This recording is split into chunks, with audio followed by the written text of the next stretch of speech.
Hello everyone. So it's 3:17, about to be 3:18 in 2 hours in Southern California. It's 10:16. I'm going to be playing a few games today, mostly Fallout New Vegas. I'm going to be redoing my character. At this point, I pretty much beat the game without officially beating the game on that run, so I'm leaving that just to mess around with. And now I'm going to do a more specialized build, probably this BB gun build. If I don't want to do that, then I'll do something different. But for now, I think I'm just gonna start over and see where the wind takes me and get unlimited caps right away and see how quick I could do that. In the meantime, Nick Shirley has discovered more fraud in California. Not very hard to find. It's plenty. It's like weeds. They pop out of the ground like daisies. Think you got them all? No, there's plenty more. And for the time being, we're gonna be watching his. I need to grab something to eat that's in the microwave. I'll be back though, and we'll be following that up with my personal investigations with 350 companies that have left California since 2020. And I'm going to do some research right on the fly about how many people have left. Big names, big Hollywood names or whatever that pay a lot of taxes on their houses and stuff that are just not doing that anymore. And how that is actually being, it's like a death sentence that the lower income families in the world of California, because now we have to pick up the things that they were doing. Anybody know where that pencil's from? Anybody knows where that pencil's from? It's done some time. Let me tell you that. And crazy that's in my pocket. Okay. Anyway, that's just some numerous things we're going to touch on that. But first, we're going to see what Nick Shirley has found and uncovered, and then we're going to do some reacting to what other people have been finding today, and react on some reacts will be later. And then obviously throughout all this, I'm going to be eating and playing New Vegas and building this stuff up, commenting on this simultaneously. That's kind of my thing. Is I like to be able to do two things at once, or practice and such. And yeah, we're going to be getting on Gavin Newsom's bad side, I hope, because this is like it's too much. I just discovered his channel on YouTube, and it's just constant about like negative stuff about Trump, and I just thought it would be funny if I just did something to provoke him, because it's kind of funny how he is the governor and he wants to become president, but always he's not fixing any of the problems that are in his state. So in my opinion, why would anybody want to vote for him? But then you realize that it's not really about that anymore. And then it's never really been about that for a long time. And that's just, I guess, how the Democratic Party has been running. That they realize that they can just accrue votes by saying they're going to do something and not actually do anything. But here the Republicans are actually offering solutions to the problems and actually enacting the solution to the problem. And then in some cases, like Trump's tax thing that was cut by the Supreme Court, that we'll just have to figure out a way to get more money a different way, which is not a problem. But it did set precedents to the United Nations and just told them, look, we're watching you. Like, maybe they thought that they weren't being watched. Well, we're watching them, and we're taking notes. So in the long term, it'll be more than just this presidency that's having to deal with this problem. And I think for now, documenting every aspect of it non-biasedly is the most patriotic thing that you could do as an American citizen, because in this time and age it's really hard to find somebody who really just is going to give you the information and not dramatically want to shift it to their side or what their narrative is even. That's why I don't like pausing it too much in between. I just like to let them talk, but like if I align with you, then I'll probably say, yeah, like I agree. Like, it's common sense, right? But if there's some controversial thing, I'm not going to go out of my way to like cut this guy off and then explain over him. Like, it's just not like it's infighting, it's just disrespectful. So, like, there's a time and a place for a debate, but like if you're reacting to somebody, then like there's a difference between a debate react and just saying, yo, like, this is what's going on. Like, I don't know. I'm just trying to categorize all this because this is so many people are doing these things now, and I'm trying to make it more like not necessarily mainstream, but homebodied. Like, this is just me, like, and my wife over here who likes to be the moderator. I deemed you the moderator. Yeah, the moderator.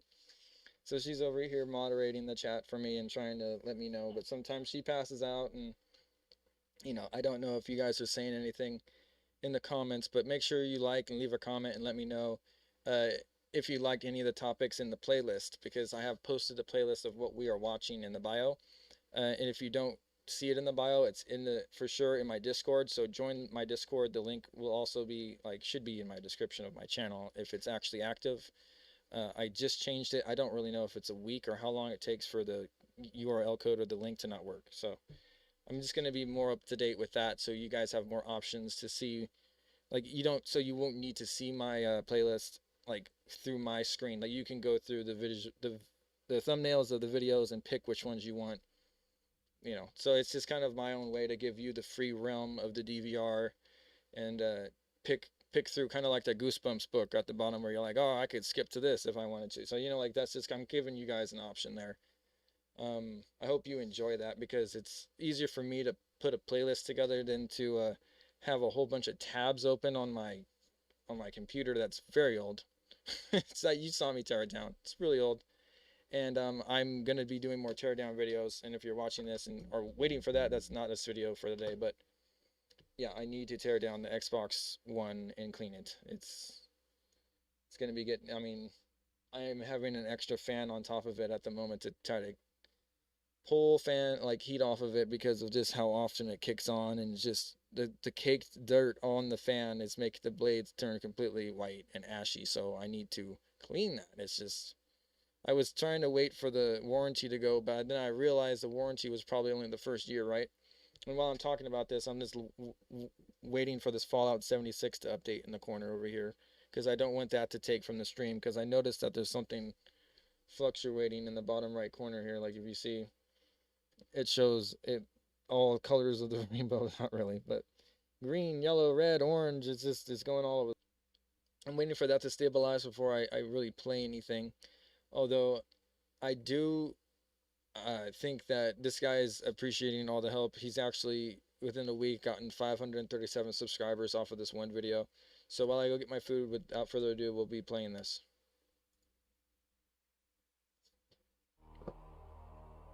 Everybody has their own way of playing the game. But my way of playing the game is winning the game.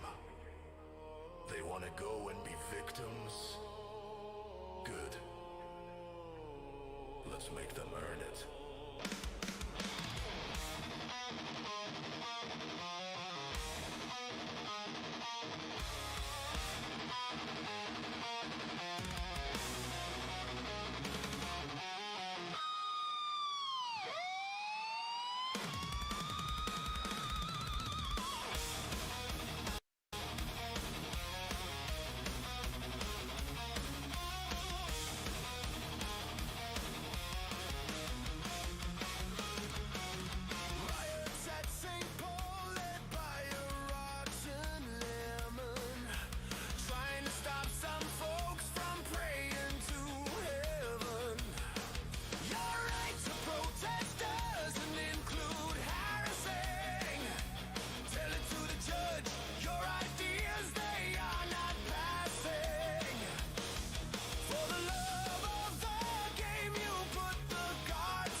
brain infiltration, arrested for wrongthink.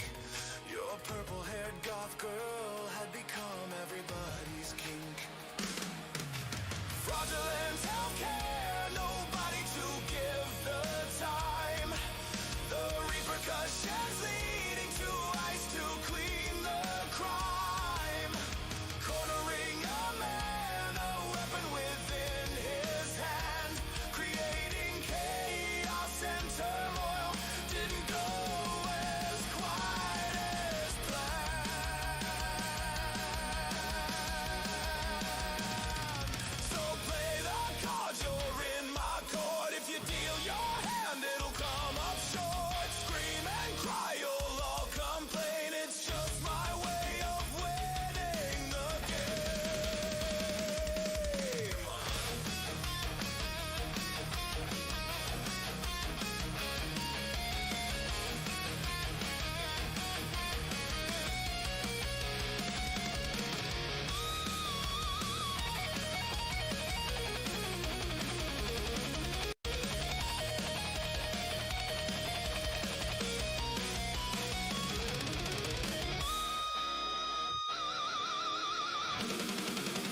Protest rise, the dead rat calls.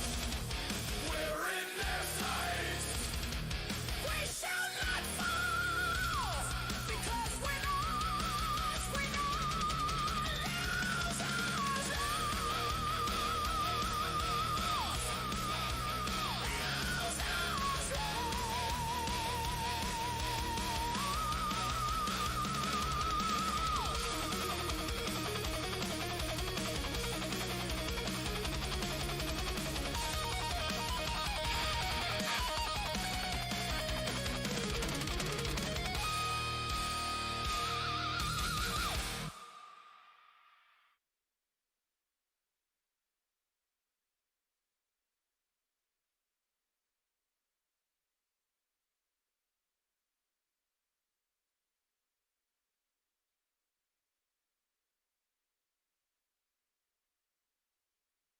We haven't. Go to that guy on my playlist. Like This is the sound of hospice money. right here.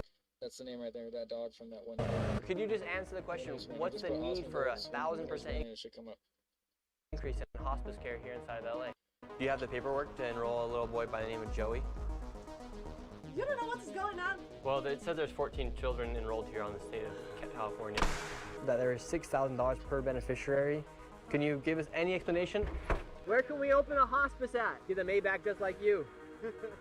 California may have the largest amount of fraud in the country, as California is the state with the highest taxes and collects more money than any other state in America. It is filled with fraud. California's version of Medicaid, called Medi-Cal, has more than doubled since 2022 from $108 billion to a proposed $222 billion in 2026. Their population, however, has not grown exponentially. However, their spending has. There has been a 1,000% increase in hospice care in the Los Angeles County. In fact, 1 out of every $10 of home health care in America is spent in Los Angeles.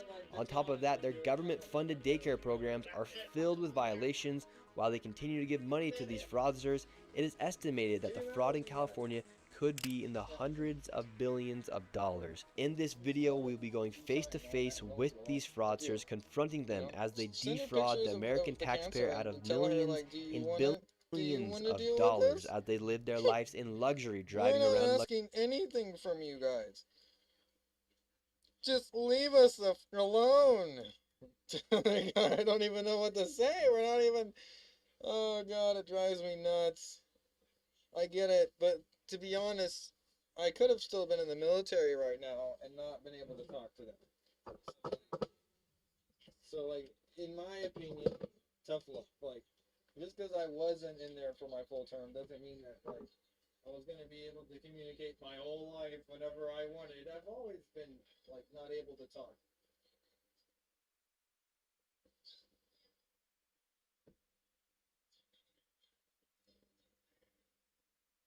Luxurious cars that cost more than $100,000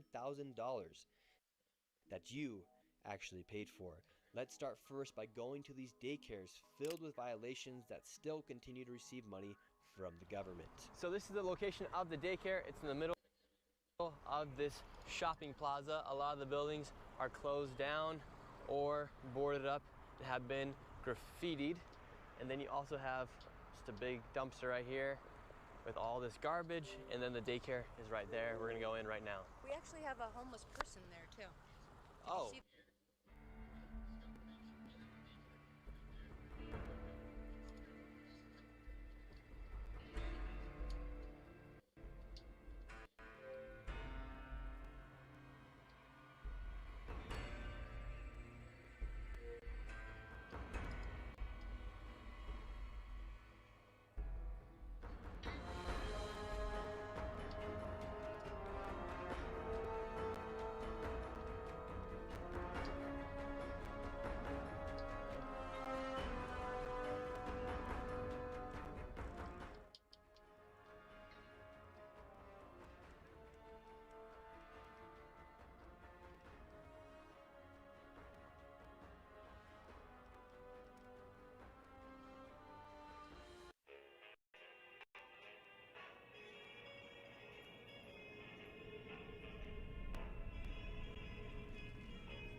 We'll be playing this intro way too many Or times. boarded this up, is- have been Plus, I don't really want to get graffitied. copyrighted. And then you also have just a big dumpster right here with all this garbage, and then the daycare is right there. We're gonna go in right now. We actually have a homeless person there too. Oh, See that? there's actually somebody sleeping here right now. Hello? Trust me, I don't even understand alright? what that was. If that was And so my there is a computer homeless or man who's what? sleeping right next to the daycare. He's sleeping right here, and the daycare is right there. This does not look like a place where you'd want to bring your child, and it does not look suitable and set to code to be a place where children are enrolled. So they do have some children here. How many do they usually say they have, or what's the story with the The children? last few visits from the state have said that they have 39 enrolled. And right now we're seeing about 5 children. Yes. They are enrolling right now. It says Medina Learning Center is now enrolling, so let's see if little Joey can lear a little bit here at Medina. Do you have the paperwork to enroll a little boy by the name of Joey? Yes, we'd like to enroll little Joey into daycare. They have as their backup facility the UMI Learning Center, and the UMI Learning Center was convicted in federal court in 2024 of having 150 ghost kids. So I want to find out what the affiliation is and why this facility is listed as the backup. Yeah, can I get the paperwork to enroll a child? Yes, I can. Great.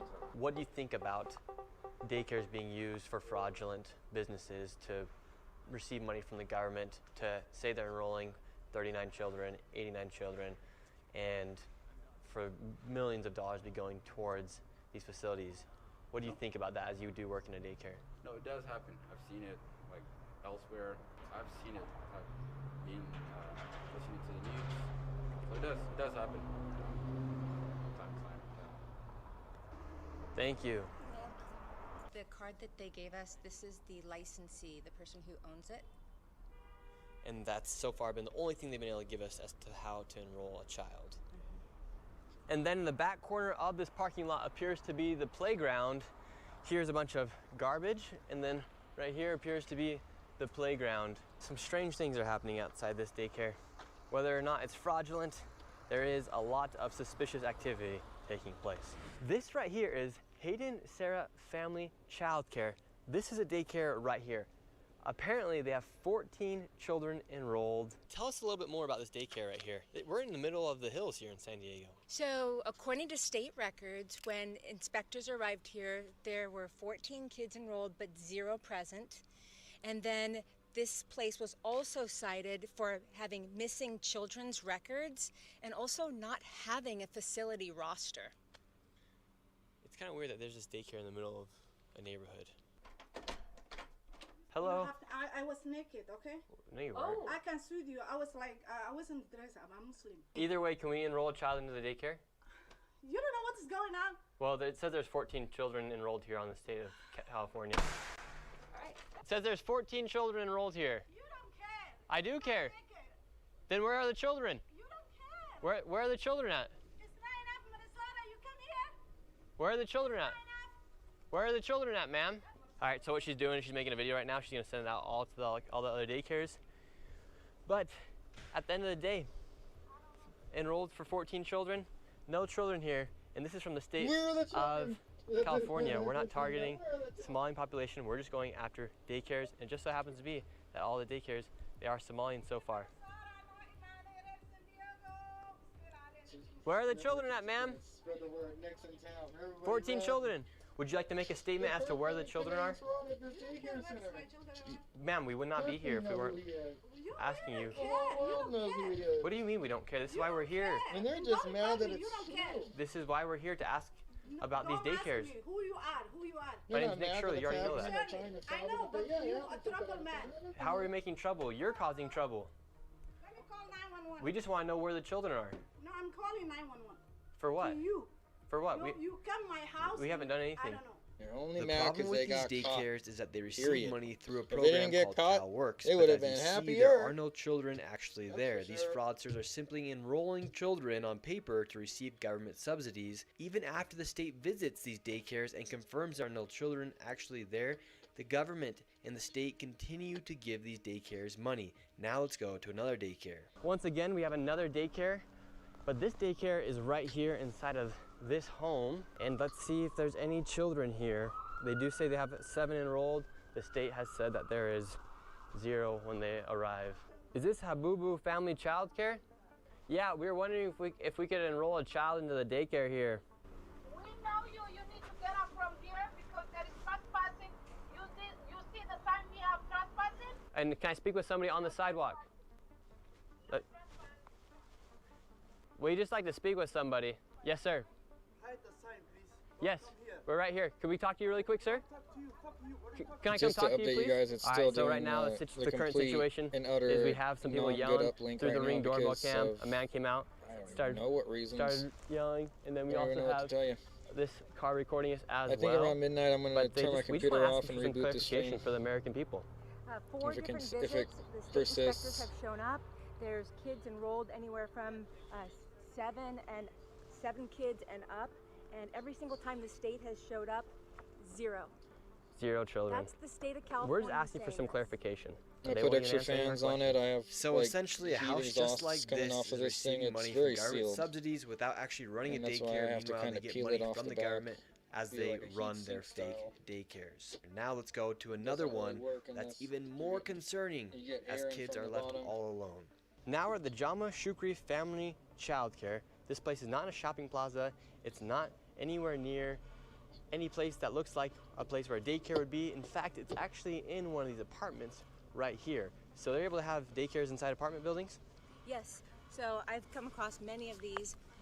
Some of these are on the third story of an apartment complex. It's only 1 bedroom, and yet the capacity is for 8 kids. We just arrived at the daycare. We have 2 kids out here. I don't know if they're members of the daycare. There's no oversight right here. Can we talk to your teacher? Is your teacher there? So this is the first child we've ever encountered at one of these daycares. There's 2 kids out here right now, and we're gonna see if we can talk to the Licensee. It is, according to this paperwork, Shukri Jama. Can we talk to the adult? He is not here. Not here. Yeah. So you guys all by yourself? Yeah. Open the door. No one's here. No one is here. No one is not here. Okay, so you guys are all by yourself? Okay. I can see by myself. Yeah, okay, that's Dog? concerning. No one's watching those children, and they're all by themselves. My heart is breaking right now. I can't. Unbelievable. Yeah, and what makes you so emotional as a mother, seeing that those kids are just out by themselves? Seeing the kids all by themselves. It's supposed to be a licensed daycare, and there's no adult anywhere. What is going on? And the crazy thing is, California allocates $6 billion to childcare and daycare facilities just like these, and there are over 39,000 facilities in the state. The California Department of Social Services even found an error rate of over 1.6% in their own audits. And to be very conservative, it is safe to say there's upwards of $100 million in fraud lost each and every single year. And now let's head over to where there is so much fraud you're going to lose your mind. Let's head over to Van Nuys, where there's home health care and hospice fraud literally everywhere. With the fraud here, California ranks the highest for Medicare, Medicaid, Medi-Cal, whatever you want to call it. They spend the most amount of money per state. And here in LA, 1 out of every $10 that goes towards home health care in the United States goes to a business here in LA. Right now we're in Van Nuys. This location has tons of hospice centers, home health care centers, and right now we are going to Gardens of Angels Hospice. They billed $4.8 million per beneficiary. They charged $5,807 with 28.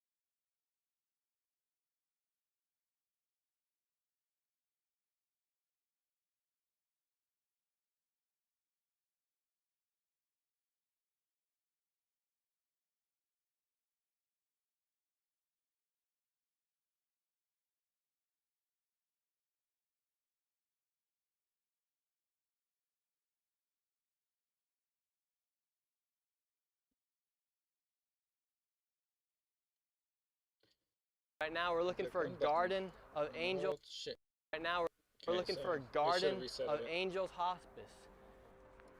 All these buildings are all hospice centers. Let's see if we can find Garden of Angels. This is the Angels of Haven Hospice Care. We have Angels.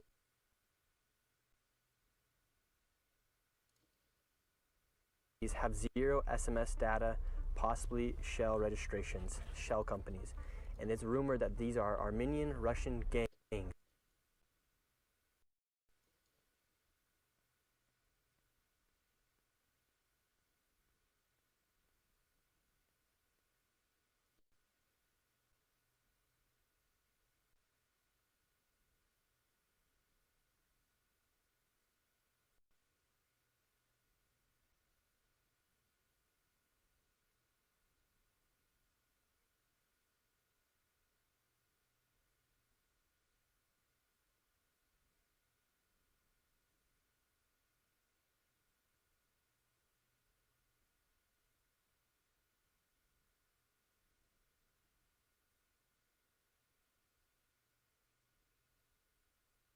Still hitting red bars, folks, so I'm just trying to eat and deal with this. Few less dropped frames over here on the left, but it's still up there. So doing some more tests. Armenian Russian Mafia. So we're gonna be going in there and we're just gonna ask them, what's the need for all this hospice? So is there that many people dying here in LA where they need to be spending millions and millions of dollars on this hospice care? All right now we're looking for a Garden of Angels.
Great. Okay, so the frames that are dropped.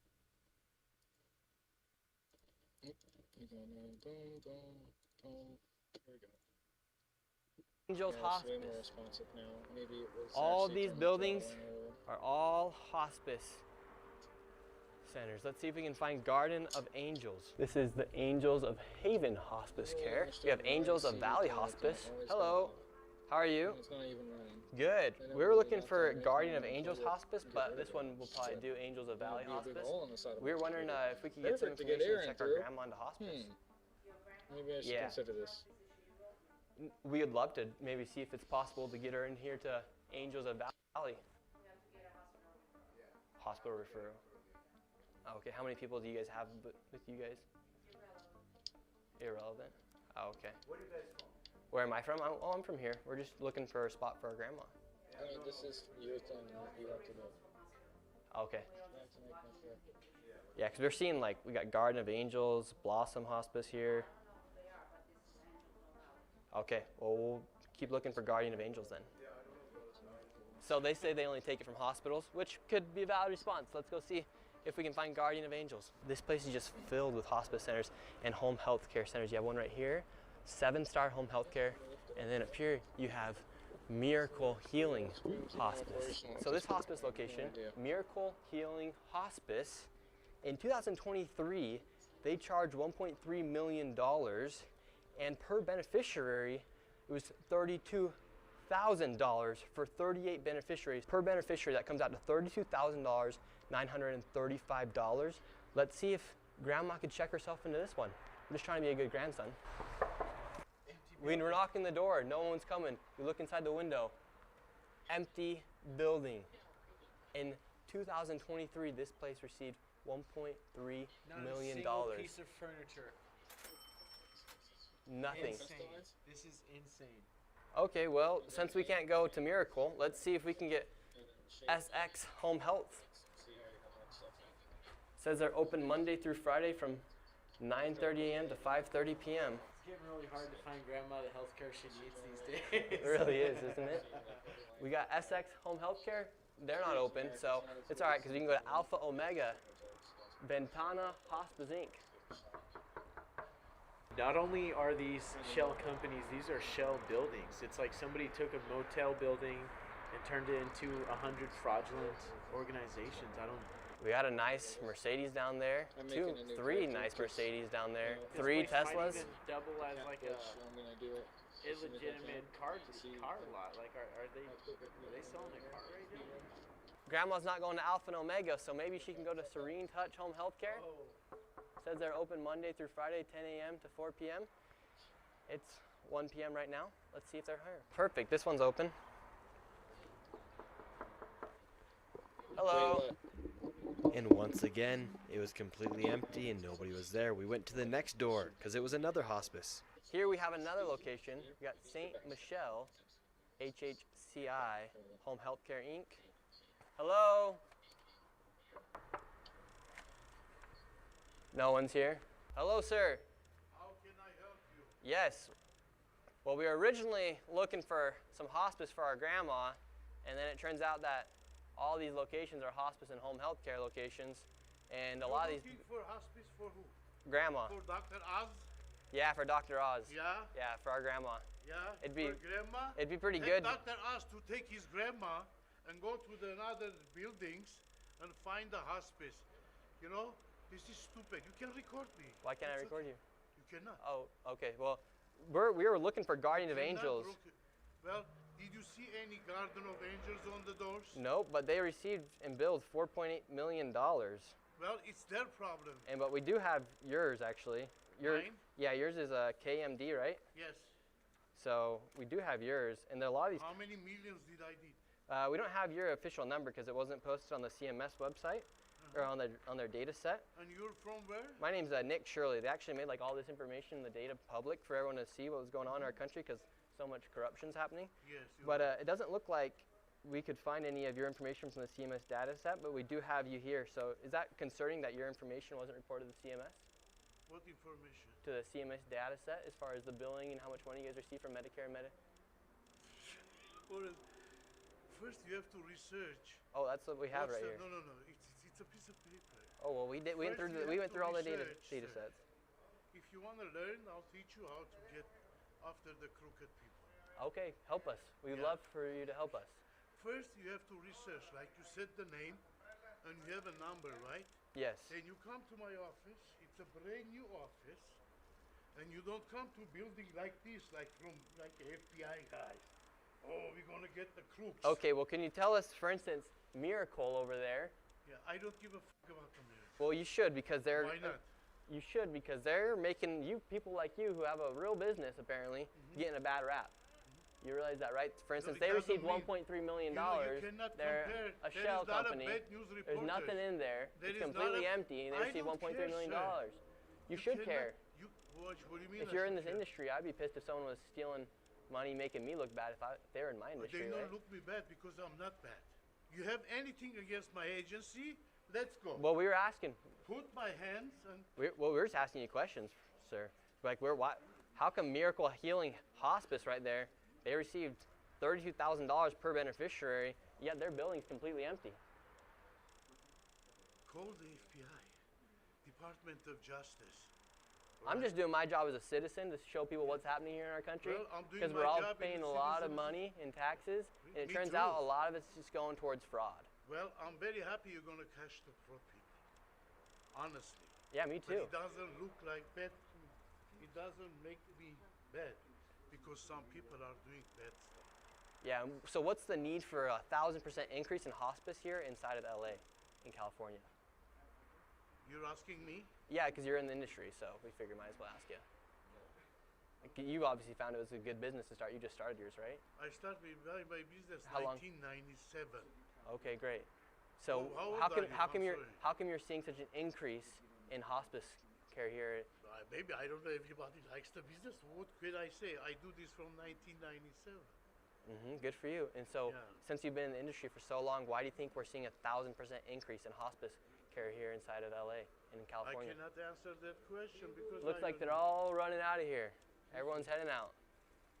We just got to answer some questions, and why can't? Who's running out? What? Look at all the people scattering out of here. They're all here just a minute ago. It's strange, you know. There's over 80 people connected to one of these dormant motel rooms with no furniture, and they are, getting $30,000 per person. It's millions of dollars. We come and knock on the door. It's an abandoned shell company. I don't say it's right, and I don't care about those people. Could you just answer the question? What's the need for a 1,000% increase in hospice care here inside of LA, inside of California? You're in the industry, sir. You've known it. You know it better than me. You're asking me? No, I don't. You've been in it since 1997. You said. Yeah, but I don't. So what's the need for an increase? Maybe there is a lot of old people already. I don't know what to say. A lot of old people are dying. You listen to Dr. Oz. Let me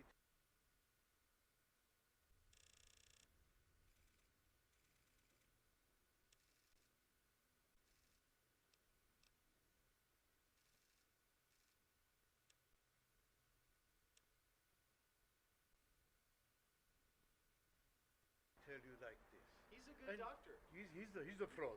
He sell a lot of medication online.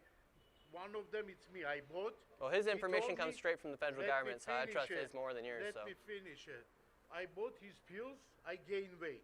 Well, you still look like you're pretty heavy, sir. You look healthy to me. Because of Dr. Oz. Oh, you're fat because of Dr. Oz? Yes. Oh, really? Yeah. Sure. Sir, how are you doing? This guy doesn't think there's any fraud going on.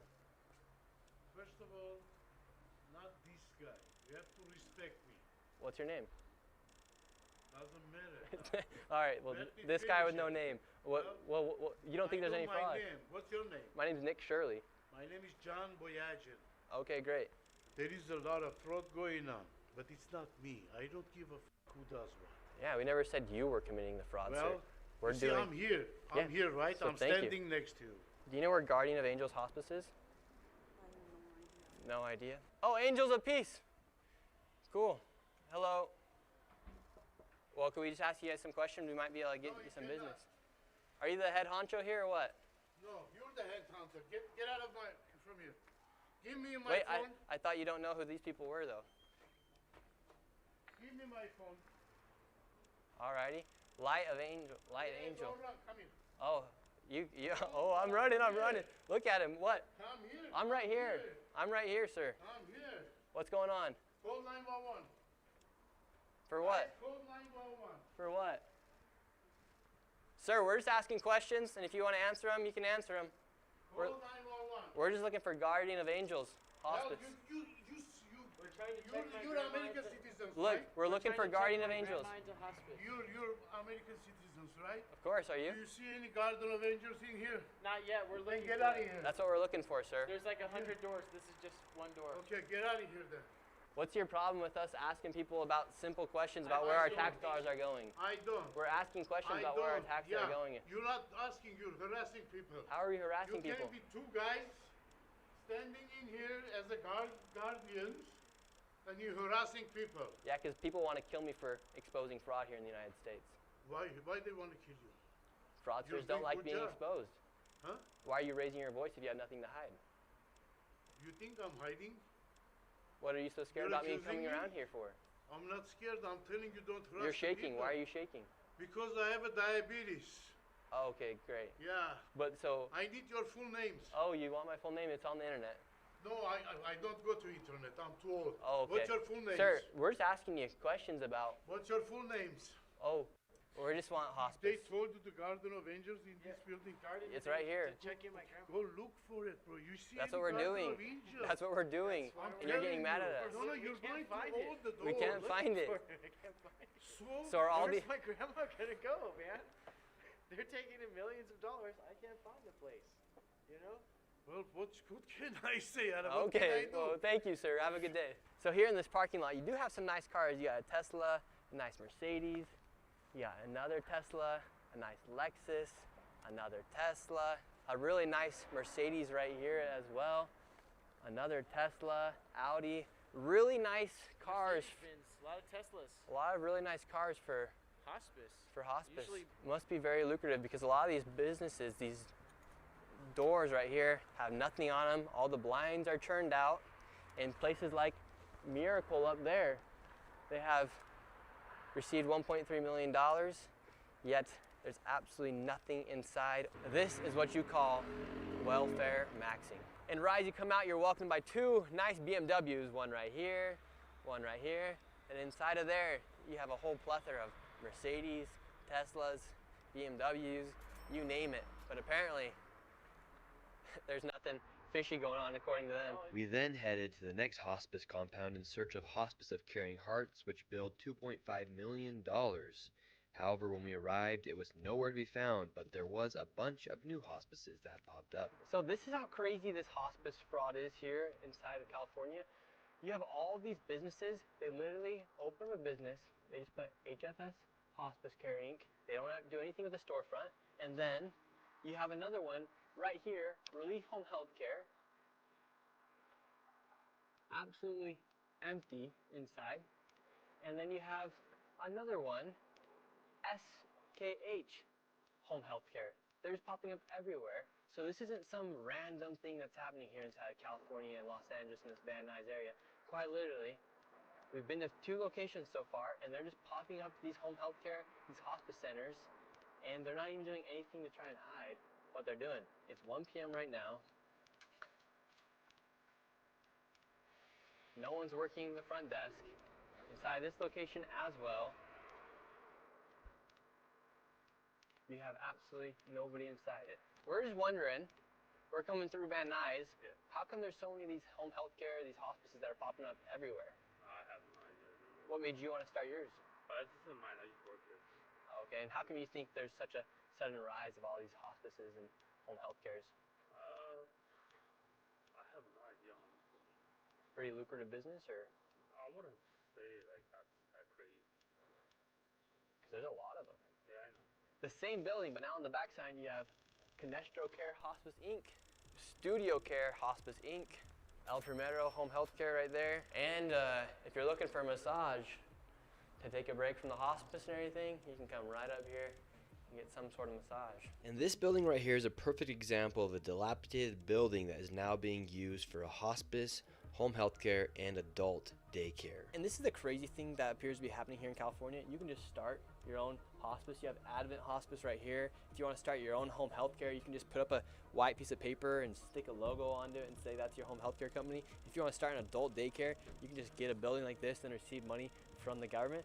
That's the crazy thing, is inside this one building, you have an adult day health care, you have a hospice, and then you have a home health care center operating all in one location. And why are tax dollars going towards all of these buildings? And they're quite literally everywhere. Everyone should be a bit suspicious about what's happening here. Inside of these parking lots too, you'll always find a super nice BMW, Mercedes, you name it, newest Audis. You always find the nicest cars outside of these healthcare and hospice centers. We headed to the next suspicious hospice location, and what do we find? A brand new Mercedes. Everywhere we go in this video, going around these hospice and home healthcare centers, there is a nice Mercedes or BMW. We have all day hospice care, Health Elect Care, you have Edom Hospice, Lacar Home Health, and even back here, this is just one floor inside this building, you have Santa Rita Hospice. I don't know what the need is for all these hospice centers, but for instance, all day hospice back there, they billed $3.1 million, and per beneficiary, that was $6,000, 24 claims per patient with only 2 codes, which means 2 services and over 500 patients. And they started billing in April 2023 and accumulated $3.1 million in 19 months. So maybe if you want to get rich here inside the United States, come to LA, open up a hospice, because there's a 1,000% increase in hospices opening up here inside of California, and you can go ahead and become a millionaire. Could you just answer, for instance, we have some information right here that there is $6,000 per beneficiary and 24 claims per patient with only 2 codes. Can you give us any explanation? Okay, yeah, we just want to make sure, if you want anything to clarify, if you want to clarify anything. Okay. For this video, we really do want to give each and every single person the opportunity to answer just quite literally the facts. All this information is coming straight from the public databases, and if they refuse to answer simple questions about businesses they're operating, I think that says a lot about what's going on behind the scenes. Now we are here outside of Healthy Life Adult Daycare. This place, over the past few years, has billed $19.8 million alone. Now let's go see if I can enroll my grandma, because she needs some daycare. And this right here is the entrance of a building that's received over $19 million. So this is the location that's received over $19 million. Kind of crazy, right? They say that right here, right now we're here at 1:30. No adults are here. I wouldn't doubt that adults do come, but $19 million. It's kind of like North Korea. It's like everything's set up, but there's no people. It's like for a show almost. No, nobody's here already. You have to come back tomorrow. And could we get like a brochure to enroll our grandma into this location? I don't have anything. Can anyone give us a brochure? Angela, does somebody has information about here? Don't think it's enough to say it's fraudulent, because you do see that it is operating. There were people working inside there. But the fact that there's just businesses like these popping around everywhere, and this is what they look like outside of a location that receives $19 million over the past few years, yet the building looks completely almost dismantled out here. And look, all they have to say that they are an adult day healthcare is that sign that says ADHC. And there was some people working inside of it. We have the phone number right here. Darren's gonna go ahead and give them a phone call and see if somebody from inside answers. There are people inside right now. The phone's just ringing. You can leave a message after the tone. This mailbox is full. There you have it. They don't even have an inbox available to take in a voicemail. And another thing to take note of is Gavin Newsom right now in Polymarket. He is the leading nominee for the Democrats come 2028. All this fraud's taking place, all this waste is taking place. Nobody really knows what's going on. I mean, look at this place. This adult daycare received $19 million, has billed the state of California over $19 million over the past few years. This is all taking place here. So that is something to think about come 2028 with Gavin Newsom leading the Democrats right now on Poly Market. The way these hospices are able to enroll these people and collect money from Medicare and Medi-Cal here inside of California is they collect the Medicare numbers from individuals and then sign them up for hospice without them even knowing. I actually went and spoke with a professional inside of the medical industry to get her opinion on how this all works. We're seeing all of these hospices pop up here. Why is hospice and home health care such a booming business right now? I think it's become a trend of fraud.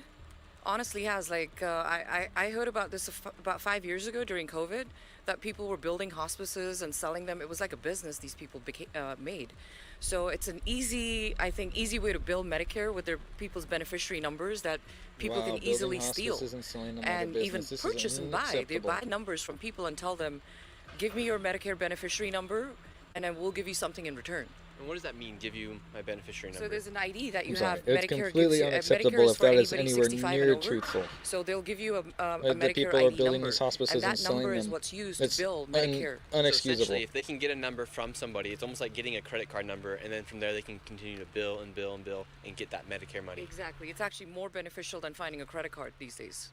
Anybody can get a hospice license, actually. You don't need to be a physician. You don't need to be a doctor. You can apply and get a hospice license in the state of California. More They beneficial bill, they than take the finding a Medicare credit card numbers, these they bill days. Shouldn't be Medicare, something Medicare sends that them a check right governors should away. be leaving It's out an to easy dangle in process. front of your face So an and old say person this is might be how a it bit should be. naive to giving Nope, somebody their Medicare not number, even and close. without them Should even definitely knowing, that's push more valuable quicker than to giving get them their this credit card fixed. number. Correct. In fact, in LA, there's locations that will teach you how to open up your own hospice center. So I went there with a potential business partner to try and become a multi-millionaire in hospice. We know that hospice is a very lucrative business, so I've joined a business partner right here. His name's Darren, and we're here outside the Hospice Consultants, and we would like to start our own hospice today. We're just two young men who want to become millionaires here inside the United States, and it seems like the only way to do it nowadays is by committing fraud. So we're gonna go in and see if we can start our own hospice. Are you guys the hospice consultants? Yes. Oh, can we talk to you guys? About? I want to open my hospice. You want to open a hospice? Yeah. Okay. What was your name? We'd like to start our own hospice today. I understand, but we don't take care of that. Can I get some information? Do you want a number? Yeah, or give me a flyer or something.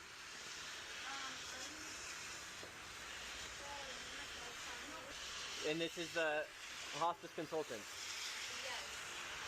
Not only hospice, hospice and home health. All right, so they say they're open right now. They won't let us into the lobby. This is no way to conduct business. We are two entrepreneurs trying to open up our own hospice. Soaked to the bone right now. We were denied service by the potential fraudsters, and as we were leaving, one of the fraudsters Isn't that started like to the leave most from the back memest thing in the $200,000 world? It Maybach. says they're open, but they won't let me in. I can't even believe it. We would like to open up a hospice. Get a Maybach just like you. So is this how I can get a Maybach by opening up my own hospice?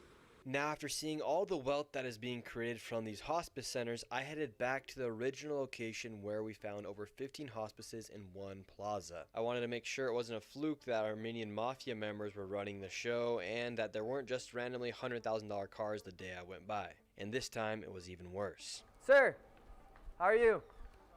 Good. So what do you think about all this hospice fraud? Sir, you're in the Cybertruck, driving away, taking money from old people. Yet he's just driving away in his Cybertruck, won't even answer any questions. Let's see, we have another rich person as well that's getting rich off this hospice. This guy's leaving as well. So the two people that walked out of Holy Angels, they're in a brand new Cybertruck and a new BMW. How lucrative of a business is hospice? I'm seeing a Cybertruck here in a nice BMW. It's good? Yeah, because it looks like, for instance, Guardian of Angels, that used to be here, $4.8 million they billed the state of California. And how many clients do you guys have? Brother, do you have a badge? Do I need to answer your question? I'm just curious. It's not mine. I just work. Yeah. You must be getting paid pretty well, right? Bro, this is my parents, bro. Come on. Do your parents run the hospice? They don't work. No. Who's that guy in the Cybertruck? He's my uncle. He's your uncle. So it's like a family business to own the hospices. It's not us. But why was he walking out of the hospice then too? Brother, can you leave me alone?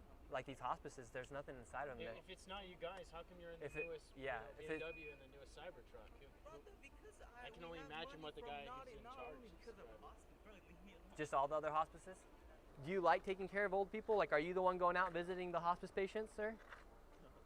Uh-oh, he's gonna have to do another point turn. Yeah, you guys are in my fucking way. Move. Well, you could just go that way. What's the key to opening up a hospice if I wanted to open up one? Because you're in the family business of hospices. If I want to open my own? What do you do for work here? Huh? What do you do for work here? Why? Oh, we're just looking around. We're seeing all these hospices, so we're just curious. Well, I don't know, man. Word got out that I was inside of the plaza and all the fraudsters started hopping in their cars, leaving the scene. Excuse me. Let's see if they can just answer our questions really quick. Hello, can we ask you a quick question? Driving out in a brand new M8. They can't get out that easy. How can I get an M8 as well? Should I open up a hospice? Driving out in a brand new M8 BMW M8 competition. Listen to this thing. This is the sound of hospice money.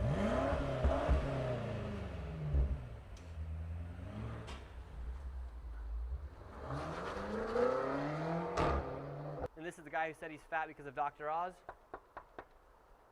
His business is not open today. Seems like this mafia right here is naming all of their companies after the word angel. We have Angels of Valley Hospice. We have Angels of Haven, Angels of Peace, Light of Angels. Yet the BMWs, one right here, one right there, two brand new Mercedes over there. It just is unbelievable the amount of money that these people are making, and they're not even trying to hide it. Buying these luxury cars, each and every single person's wearing some sort of designer clothing as well. And this building looks like it used to be some sort of old motel that has turned into some cash grab, money grab for hospices here. Would you like to give any last statement about what's going on here? Nothing? Because it seems like it was pretty good family business. Another guy just pulled out in the M8 competition. Good for them, bro. Why are you guys pocket watching, man? Leave the fucking people alone. Because this is taxpayers' dollars that are paying for all this stuff. Okay. What the fuck is it? That ass just working, bro. With taxpayers' dollars receiving money from Medicare, Medicaid, Medi-Cal, you name it. And it just seems like a lot of people are getting rich off of I'm busy, bro. I have work. the death of old people. What do you do for work here? Bro. It's sad to think about it. Here in the United States, we're literally being defrauded by people who are taking advantage of old people, young people in daycares, disabled people with autism clinics, and no one's doing anything to stop it. So I think it's time we stand up to these fraudsters and tell them, let them know, you are stealing from everyday American citizens. People can't afford homes, rents are expensive, their insurance is expensive, everything's getting more and more expensive. And if we don't crack down on this fraud, national debt's going to continue going up. This is just one of the factors that affects the national debt, and we're going to lose the value of our own dollar. So people, if they want to really fight to keep America great, a great way to do it is by fighting fraud, because this is just unbelievable. You have people who drive around in BMWs, M8 competitions, Mercedes. Meanwhile, everyday American citizens are struggling to be able to afford their own bills.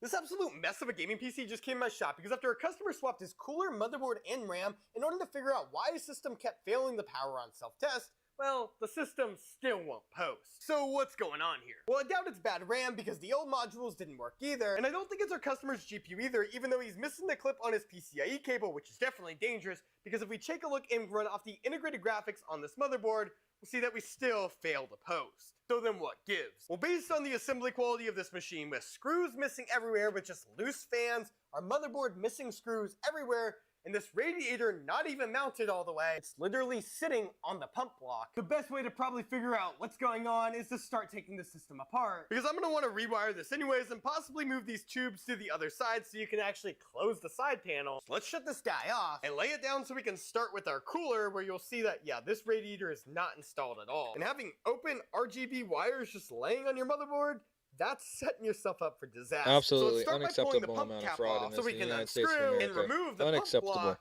And Where I people think like I Nick Shirley spotted shedding the light on issue. this should Like, look at actually the be CPU. sparking Does anything more than seem just wrong? riots from the Yeah, other maybe side. It that's a should be little sparking crooked, or hope when in they every go to single wipe off American this that thermal thinks that paste, maybe the if they text just is upside keep down. paying their You've probably taxes and never keep seen doing that the right before, thing, that unless we'll you figure undo this out retention how that it got mechanism this bad and stop and it. see that the CPU is installed upside down. And it's crooked because there are actually little notches that only align with the proper orientation of the CPU. And I'm actually surprised that this closed down on it. There had to be a lot of force. And now I'm curious what kind of damage we have underneath.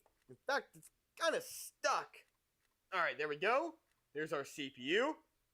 That looks fine. Or at least I thought it looked good until I looked at it from the side, where your CPU is not supposed to be bent like that. This corner right here is jacked up. In fact, I'm not sure if my camera will pick it up, but there's actually a slight crack on that bend, which makes this the first Intel Core i9-13900K that's not fried because of the instability problems, but rather broken because of a bad installation. And I know you guys are probably curious, what about the motherboard? Well, the complete surprise to me, with that CPU as bad as it was, the socket is pristine. Or at least when it comes to the pins. Because when I grabbed a spare testing CPU and went to install it, I noticed that the CPU didn't sit down all the way. Like, this right side is raised up. Like, it won't go down in this bottom right corner without force. And if you're curious if it works, well, I'm gonna go ahead and risk my CPU by turning the system on, and check that out, it actually fired right up. And for those curious, the best way to make sure that you never do this is, you see that little gold triangle in the bottom left corner? Well, there's also a gold triangle in the bottom left corner of the socket right there. Just line those up, and I'll keep you guys updated as soon as we have a replacement. This may be unethical, but it is effective. On the back of your GPU, you'll find a sticker that reads "Warranty Void if removed." It's covering a screw such that if you attempt to remove it with a screwdriver, the evidence of your attempt is obvious. If only there was some way to remove this screw without breaking the seal on the sticker, so that you can, open up your GPU and reapply its thermal paste and do whatever else you want with it. If only, if only.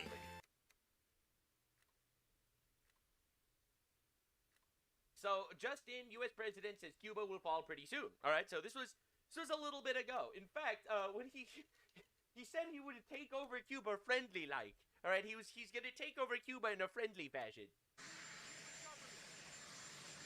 The Cuban government is talking with us. They're in a big deal of trouble, as you know. They have no money. They have no anything right now. How did they lose all their money? How did they lose all of their things? Does anyone know how they lost all of their things and all of their money? Is anyone paying attention to politics? Oh, it's because we toppled Venezuela and made them our bitch. Yes, that is exactly how. I know I'm not supposed to say we made them our bitch because it sounds like I'm a warmonger, but in my opinion, abducting communist dictators is actually based. And all the people of Venezuela are happier for it. So yes, now that we have turned Venezuela, the regime, into our bitch, freed the people, liberated them from communism, literally they're all better off for it, we're making deals with them, everyone's happy, we get oil, it's awesome. Now all of a sudden Cuba's out of shit. So now that Cuba's out of shit, They don't have any oil. They literally can't even keep the power on. So for some reason, people in Cuba are very unhappy. What do you mean? Did we have something to do with it? But they're talking with us. You can't make this. Oh wait, you can make this up, but no one would believe you. All right, I mean, they're looking at what happened in Iran. They're looking at what happened in Venezuela. These retards want a friendly takeover. We could very well end up having a friendly takeover of Cuba. God damn. After many, many years, we've had a lot of years of dealing with Cuba. Decades of dealing with these communist fuckwads. All right, and Mr. President Donald J. Trump is the one that's actually getting them to even talk to us. Right, Cuba was an outpost for Russia and China in our hemisphere, and suddenly, all of a sudden, wow, so much wow, we stopped funding USAID, which propped up leftist bullshit throughout the universe. All right, we were giving literal lesbian and gay theory tap dancing classes to fucking aliens on Neptune, or with USAID. So USAID stops. All right, all these communist regimes start collapsing. That's fine. all of a sudden, oopsie poopsie, they're out of oil and out of money because oopsie poopsie, Venezuela's now our bitch. And now we're going to have a friendly takeover. Been hearing about Cuba since I'm a little boy, but they're in big trouble, and we could help. We could very well something. We could help. I think very positive for the people that were expelled or worse from Cuba. The most terrifying thing any dictator could possibly hear: Donald Trump is here to help. Oh my God! This motherfucker just shows up. His version of friendly. Are you crying? Are you crying for the leftist dictator? All right, go cry. Cry more, actually, please. So Donald Trump's been hinting at this for a little bit now. All right, I'm giving you the little lore before we talk about the riots and protests that are going on right now. All right, so this was Trump literally a week ago. And it's my distinct privilege to say what no American president has ever had the chance to say before. Welcome to the White House, Lionel Messi. Lionel Messi is, my son said, Dad, you know who's going to be there today? And I said, no, I got a lot of things going on. True. He said, Messi. I said, really? He's a big fan. He's a big fan of yours. He thinks you're just a great person, and I think Dude, this man is literally breaking the leftoid mind in real time every day. Like, this guy was an icon.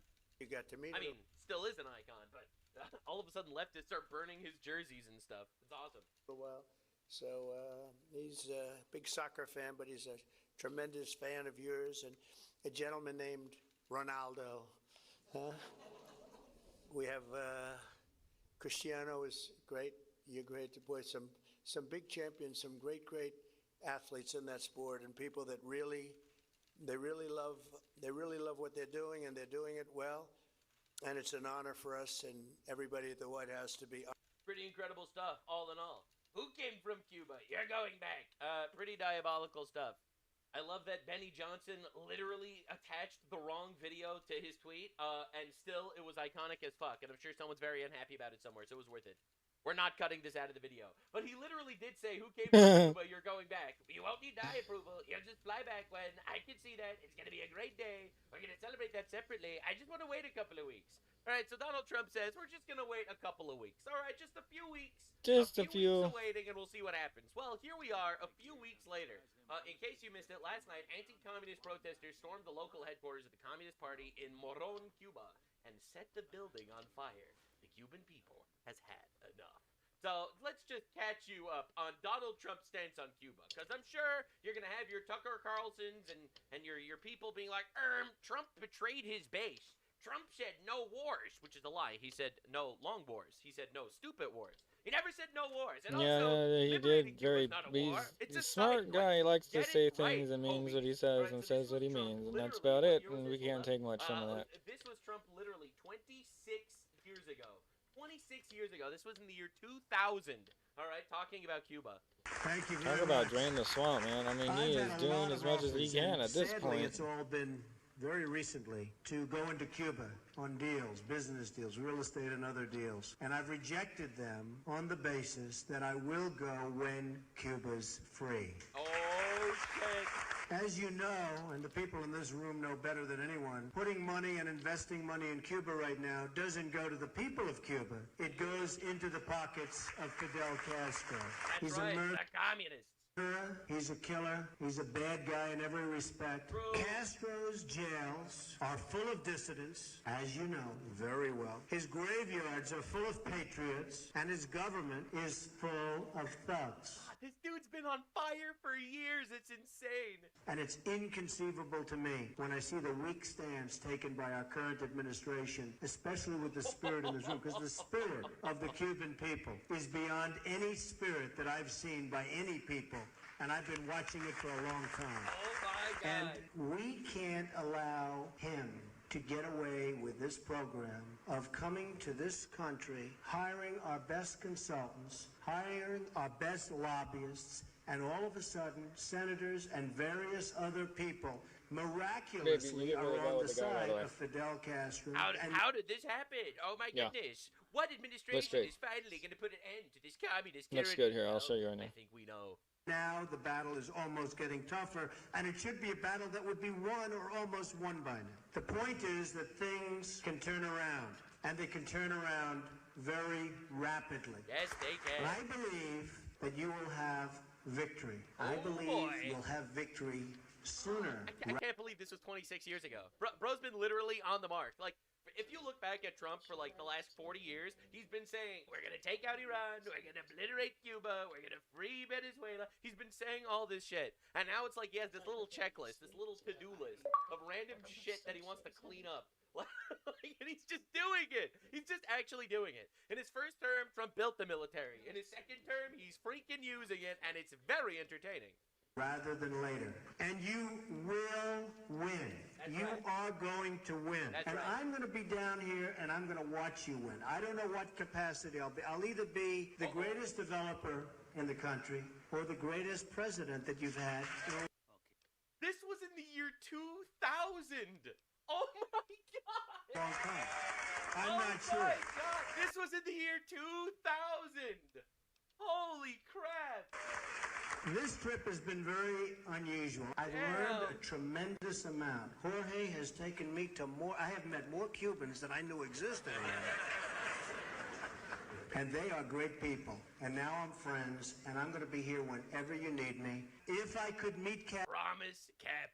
Castro right now, I'd have personally 2 words for him. Adios, amigo. We'll see you very soon. Thank you very much. Wow, so it seems like Donald Trump, 26 years ago, really didn't like the Cuban communist regime.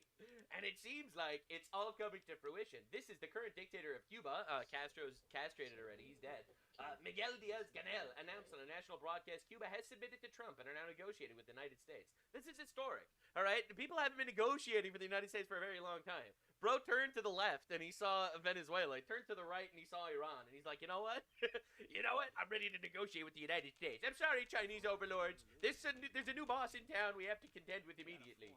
All right? So the brave people of Cuba have taken over the headquarters of the Communist Party de Ciego da Villa. The rebels set fire to the building. Dude.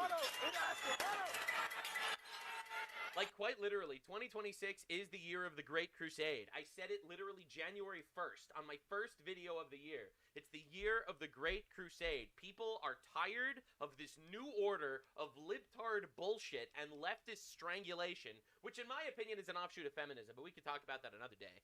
Basically feminizing the entire West. No, we actually have to cuck ourselves. We're not allowed to actually do things. Doing things is actually bad. It's toxic masculinity that does things. All right, we don't do things, all right? I could give you my entire theory on that another time.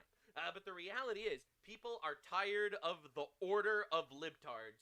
We're done with it. Like this globalist bullshit pushing, quite literally, belief systems that are antithetical to normal humanity, all right? Telling you that, no, you actually have to live like this. The reality is we don't have to live like this. Your PSYOP has failed, and it's 2026. All right, Elon Musk bought Twitter. We can have regular conversations, and we are done. We are done with this old order of treaties and bullshit and cringe and submitting to the cucks around the world that are telling you, oh, it's international law. You're not allowed to kill terrorist dictators. Well, we actually don't fucking care anymore. All right, you've gotten us to the point we don't care. All right, so this old order of garbage and empathy is dead. It's over. It's actually done. And the young people, specifically young men, are getting up and realizing, no, we don't have to live like this anymore. And we're really tired of it, actually. So 2026 is the year where everyone, every country, is just taking their country back.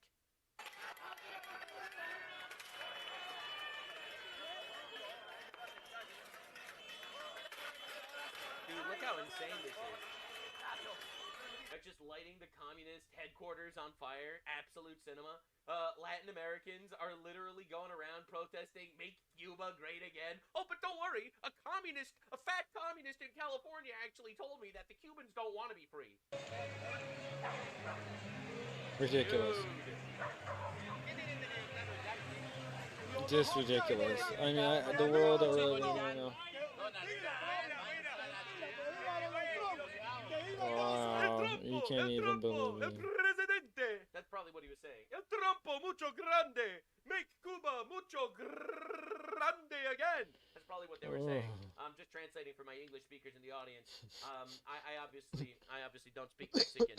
But there we go. These are actual patriots, not like the paid, funded George Soros protests. Not these globalized fake ideologies that people have to make believe they actually have. These are people that actually want to make Cuba great again.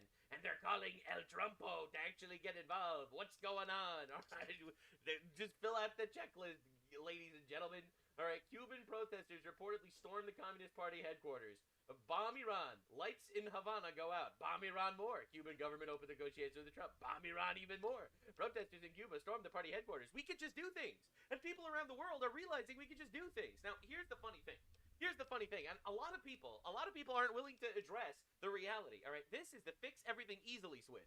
Right, you can't press that switch. They say there is no switch. Nobody actually wants to see any switch pressing. You are a switch pressing obsessed maniac. It is simply not possible to press this switch. To be honest, it's quite frankly terrifying to even think of pressing such a switch. Hey, buddy, just get fucked if you're even thinking of pressing the switch. Fuck you. Fuck you. You have a ridiculous fantasy where you can just press the switch.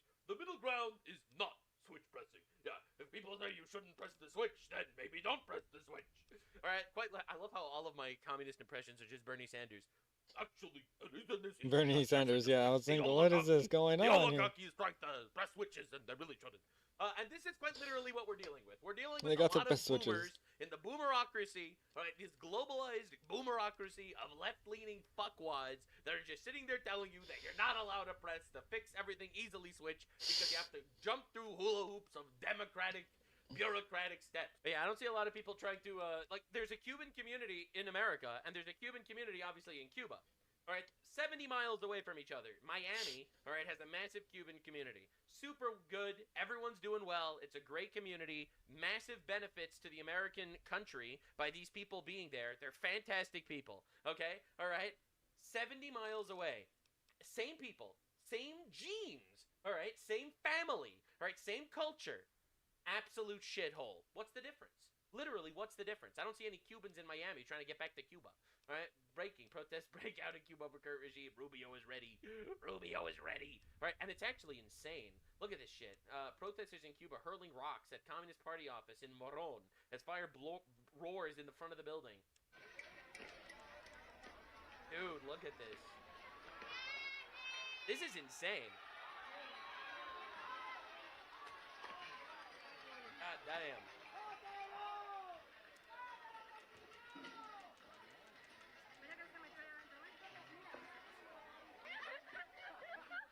This is wild, dude. Like, this is wild that we're seeing this in our lifetime. I'm not gonna lie. Years we've been wanting this. All right, of course, the Democratic Socialists, this is the Democratic Socialists of America. These people have been tied to multiple political assassinations in the United States, even though no one wants to talk about it for some reason. I think this should be labeled as a terrorist entity and should be disbanded. All right? A, we have the Communism Enforcement Act, and B, the person that assassinated Charlie Kirk was tied to the Democratic Socialists of America. The person that assassinated the two Israeli Christians in Washington, D.C., tied to the Democratic Socialists of America. Quite literally, I think that these people are dangerous. So, of course, obviously, they ally with Cuba, a communist country. DSA is going to Cuba. 20 DSA members are joining the Nuestra America convoy this March 21st. Will bring much-needed material aid, volunteer... Obviously, they ally with Cuba, a communist country. DSA is going to Cuba. 20 DSA members are joining the Nuestra America convoy this March 21st. Will bring much-needed material aid, volunteer our labor and solidarity, show the world Cuba is under siege, but they are not alone. So we are quite literally look at the optics. A bunch of rich, white, American socialists are going to Cuba to tell them not to overthrow communism. It is absolute cinema. We are living in the dumbest of times. These people are incredible, right? You have people actually rising up against the Cuban government, right? This is after the U.S. captured Maduro in January. Trump ordered Venezuela to halt oil exports to Cuba. The loss of 35,000 BPD cut half of Cuba's supply January 29th. Trump threatened tariffs on countries sending oil to Cuba. Mexico folded, obviously, and Cuba's electrical grid runs 80% on oil. Cuba had blackouts for 8 days. People are protesting, burning down the communist government buildings. All right, Marco Rubio, his parents came from Cuba, is likely behind the strategy. Maybe. Big Marcus has been cooking lately. So here we have people frustrated with the communist government. They're overthrowing the communist government, and a couple of white, liberal, rich Nepo babies decided we are going to go to Cuba and explain to them why they shouldn't actually overthrow the communist dictatorship that's been torturing you for years. Unbelievable stuff. Large-scale protests all over Cuba against the communist regime. Unbelievable. A friendly takeover. Dude, the communist shit is dead. No one cares about it anymore. Cuba's announcing they're opening their economy, allowing for private business ownership and foreign direct investment from the Cuban diaspora. They want to strike a deal with the U.S. Presidents have been trying to do this for 65 years. All Trump had to do was turn the lights off. We had stupid leaders who never thought of that. We have a literal switch, all right, the fix everything instantly switch. And every fucking retard is telling you, no, don't press the switch. It goes against the bureaucratic process. Kill all communists in ways that make them fear us for generations. Big Marcus prepping his generational run right now. It's unbelievable. Where can I sign up? Dear Cubans, it always starts with an internal protest. Look at Iran. Look at Iran. We will be greeted as liberators, not conquerors. I hope you understand the difference. The difference is very clear, actually. All right? In history, we will be regarded as liberators. And I hope you fucking cry about it. That's right. I actually want you to protest. All right? I love leftist protests now. I want you to cry. I want you to spend your day crying that we're actually the fucking good guys. Please, please keep doing it. All right, even Asmongold is noticing. Here it is. Mass protests across Cuba. There it Cuba is. enters its 8th straight night without power as the protests spread across the island. No fuel shipments in 3 months, batteries running on firewood, and now Havana is talking to Washington for the first time because they have no other choice. Holy shit. That's rough, buddy. Uh-oh. Oh, my. Oh, my. How's he on a bike? All right. Someone has to tell all these people that there's a fat communist in California that's against this. All right, they have to stop protesting the government immediately. All right, there's a fat communist in California whose dad is a billionaire that's very unhappy about this. Well, probably because there's not as much fuel it requires. Holy shit. The brave people of Cuba have just taken over the headquarters of the Communist Party. These rebels set fire to the building, setting the Communist building on fire. You see, this is actually symbolism for how communists are burning in hell.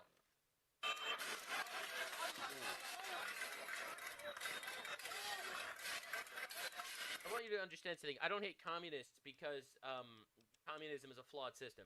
I hate communists because they're evil. Right? There's a very big difference, all right? It says in the Bible, thou shalt not steal. And communists' entire system is based on stealing, all right? The literal commandment number 8, or 7, or one of those. I know it's 8, but technically they all do adultery too. The communists are all whores, so 7 and 8. You could even throw 6 in there. You shall not murder. They literally murder protesters that dissent against them. All right? Get them out. Get them out. And also number 10, thou shalt not covet. That is exactly how this works. The entire fucking bullshit of communism is all about being jealous that guy earned shit.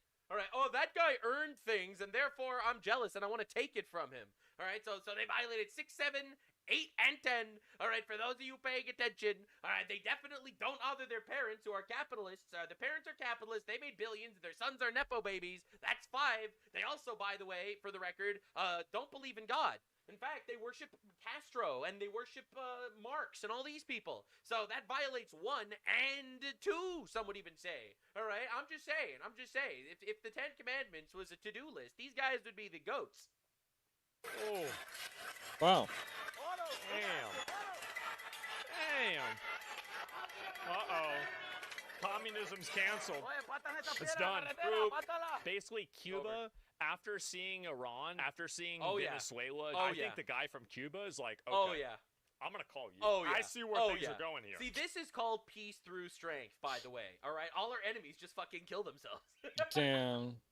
That's literally how it works. Cuba's president confirms the communist government has begun negotiations with Trump. They are negotiating with the United States to initiate the democratic process for the end of the Cuban regime. Right now at 11, we begin with major breaking news. In a rare move, Cuba has already begun releasing political prisoners.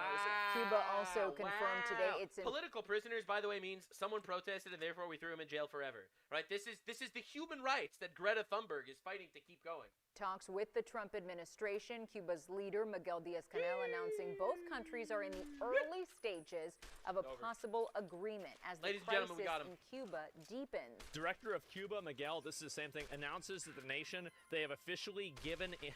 They have officially given in to, like, I didn't even know, do we even have a lot of pressure on Cuba yet? Yeah, they're already caving. Oh my God. I mean, yeah, we had sanctions on them that people can't do business with them, and then they fell apart because they actually can't stand on their own 2 feet because they're communists, and communism is an inherently flawed anti-God system that cannot survive without an external force.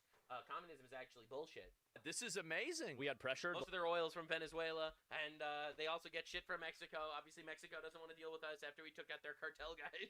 Like, dude, you don't understand, bro. You don't understand. This is peace through strength. Peace through strength is our enemies just kill themselves. Lack of oil from Iran and Venezuela made their country have no energy. Combine that with lack of food from Russia due to the Ukraine war, and you get the fall of Cuba. Thank God. I mean, that's an amazing thing. Yeah. I mean, this is like millions of people Yeah. that are going to be liberated from, you know, another communist Yeah. shithole regime. Yeah. Don't tell me what Asman is saying. Yeah, so obviously, terrible day for retards everywhere. Put your Yes, we'd seatbelt like to on enroll because America's little fraud Joey in the problems daycare. just got This worse. is the sound of hospice money. Could you just answer the question, what's the need for a Ooh, they found a 1,000% whole increase in complex. hospice care here inside of LA? Do you have the paperwork to enroll a little boy by the name of Joey? You don't know what's going on. Well, it said there's 14 children 14 enrolled here in the state of California. That there is $6,000 per beneficiary. Can you give us any explanation? Where can we open a hospice at? Get a Maybach just like you. There has been a 1,000% increase in all hospice these care fake in Los businesses. Angeles County. In fact, 1 out of every $10 of home health care in America is spent in Los Angeles. On top of that, their government-funded daycare programs are filled with violations. While they continue to give money to these fraudsters, it is estimated that the fraud in California crazy. could be in the hundreds of billions Yeah, of and dollars. look who gets In it this all. video, we'll be going Oh, face this to guy. face with these fraudsters, confronting them as they defraud the American taxpayer out of millions and billions of dollars as they live their lives in luxury, driving around luxurious cars Right. that cost more than $100,000. That's what everyone needs to know about this. Let's start first by going to these daycares filled with violations that still continue to receive money. Now enrolling, so let's see if little Joey can leer a little bit here at Medina. Do you have the paperwork to enroll a little boy by the name of Joey? Yes, we'd like to enroll little Joey into daycare. Wow. They have as their backup facility the UMI Learning Center, and the UMI Learning Center was convicted in federal court in 2024 of having 150 ghost kids. Whoa, so this place so I got wanna caught find out scamming. what the affiliation is and why this facility is listed as the backup. That's Yeah, weird. can I get the paperwork to enroll a child? Yes, I can. Great. What do you think about daycares being used for fraudulent businesses to receive money from the government to say they're enrolling 39 children, 89 What's he children? gonna say? And for millions of dollars be going towards these facilities. What do you think about that as you do work in a daycare? No, it does happen. I've seen it. Like, It happens everywhere. Just doesn't happen here. Breaks my heart. But while money goes to scam operations like this, people are homeless and starving in this country. Is this Habubu Family Child Look, Care? now they're at a house. Yeah, we were wondering if we could enroll a child into the daycare here. This ain't no child care. Because there is trespassing. You see the time we have Trespassing. And can I speak with somebody on the sidewalk? So how do you enroll? Would you just like to speak with somebody? It's obviously yes, sir. a home. Hide the sign, please. Yes, we're right here. Can we talk to you really quick, sir? Talk to you. Can I come talk to you, please?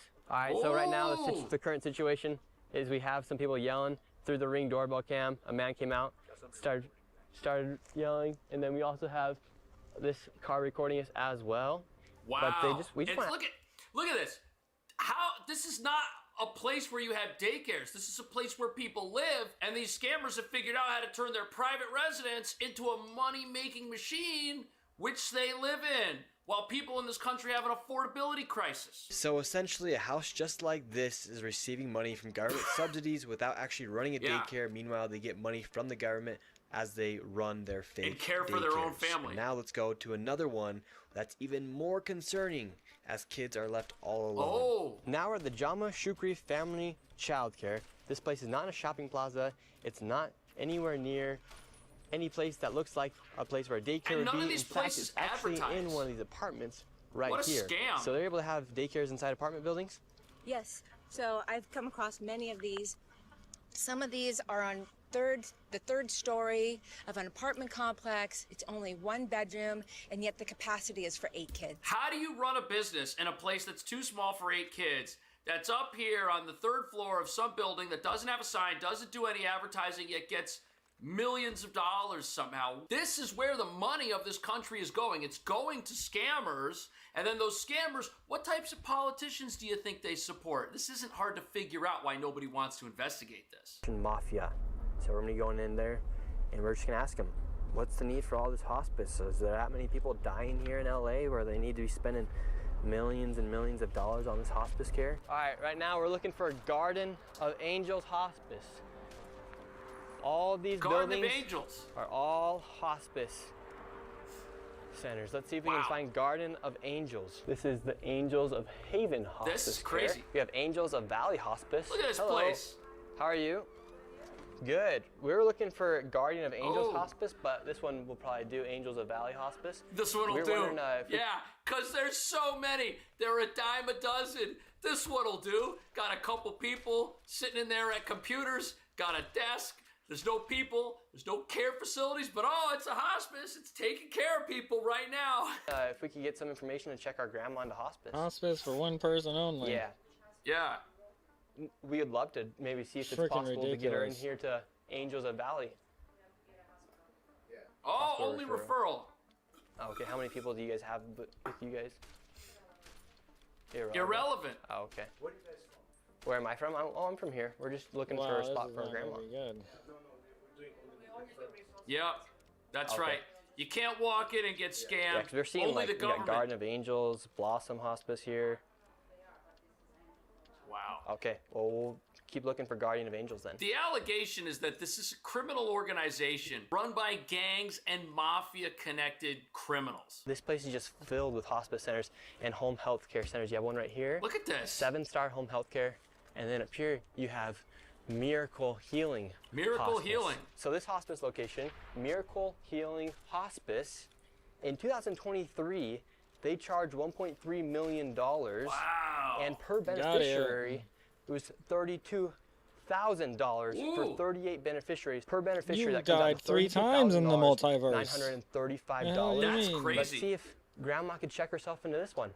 I'm just trying to- It's like you have a whole Get outta here. complex which had nothing going on, and criminals Sucks. came in here, and all of these Almost different couldn't kill offices, that they said, guy. okay, we're going to set up different fraud centers in all of them, all under different names. We're going to get a whole bunch of beneficiaries in here. And here's how these schemes work. Wait till you see this. Fraudsters are running schemes on hospice care, and the worst cases, they are in Los Angeles, and that's where we find William Lajeunesse with this story. Good morning. You're not going to believe what they're Hey, David, doing. you know, you have ghost patients, sham companies, offshore owners, corrupt doctors here in LA scamming billions for causing that, patients yeah. that don't exist and care they never provide. Ah. Now, many seniors don't even know they've been enrolled until they need real medical care but can't get it because the hospice Oh. controls their Medicare number. Look at that.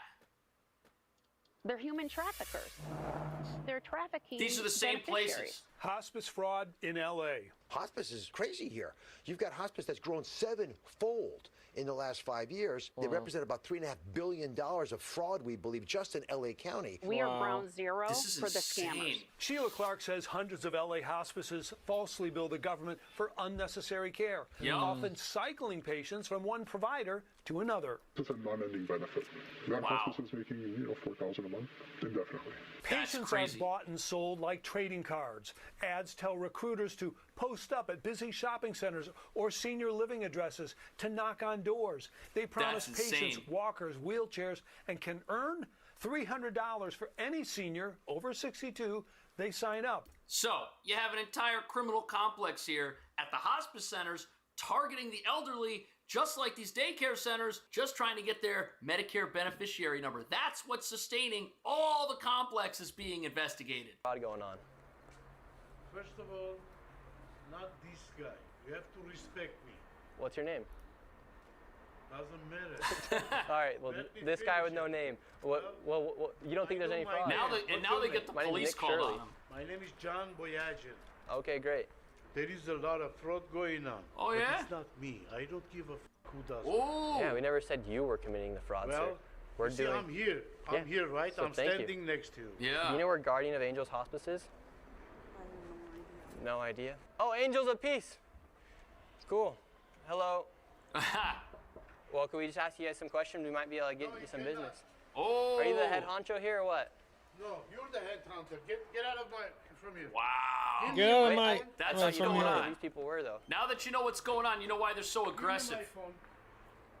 All right. Give me my phone. Light of Angel. Light They're Angel. all next to each other. Oh, you. Oh you my oh, God, I'm running. I'm this running. is- Look at oh. him. What? Come here. I'm right here. Come I'm right here. here, sir. I'm here.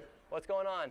Call 911. Wow. Okay, they're gonna call the So police. great. They're the criminals. Waste some For more what? tax dollars. Call the cops. Yeah. Sir, yeah. we're just asking questions, and if you Just want to trying to answer them, you can enroll. answer them.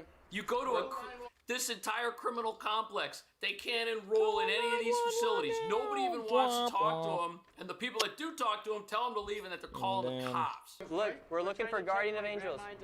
You're American citizens, Oh. right? Of course, are you? Do you see any Guardian of Angels in here? Not yet. We're Then looking. get for out of it. here. That's what we're looking for, sir. There's like 100 doors. This is just one It's 100 door. doors. Get out of here then. What's your problem with us asking people about simple questions about where our tax dollars are going? I don't. We're asking questions about yeah. where our taxes are going. You're not asking, you're harassing people. How are we harassing You people? can't be two guys You can't be two standing guys. in here as a guardians and you're harassing people. Yeah, because people want to kill Oh. me for exposing Oh, fraud. we're harassing people. Why they want to kill you? Fraudsters You're don't doing like good being job. exposed. Huh? He Why are you watches raising Nick your voice if you Shirley. have nothing to hide? You think I'm hiding? What are you so scared You're about me accusing coming me? around here for? I'm not scared. I'm telling you, don't harass You're shaking. people. Why are you shaking? Wow. Because I have a diabetes. Oh, he's Oh, okay, great. Yeah. maybe he can find a hospice clinic in this compound to check himself into and get the help that he needs. Sick or not. An entire job is to go and find seniors that they can get money for. Those patients and their Medicare numbers are then sold to providers. A Medicare MIB number is more lucrative than a credit card. How much money are I just can't even believe these statements. Millions, Billions. These are Russian Armenian gangs, mafia, that are leading a lot of these efforts, we believe, have been able to corrupt and work with doctors who are willing to lie. If you don't have the physician, you don't have anything. One doctor billed the government $120 million in a single year, claiming to oversee 1,900 patients. That's what's going on in these fraud centers. Billions of dollars are leaving America's piggy bank and going to people who lie, and no one's getting any care while we have a massive affordability crisis. With almost And look, this 2,000 should hospice totally claiming be to oversee able to be caught. 1,900 Look at patients. this. With almost 2,000 hospice agencies, LA County has more than 36 states combined. Yeah, look at that. And 30 times more than either Florida or New York. How is that possible? How is that not a red flag?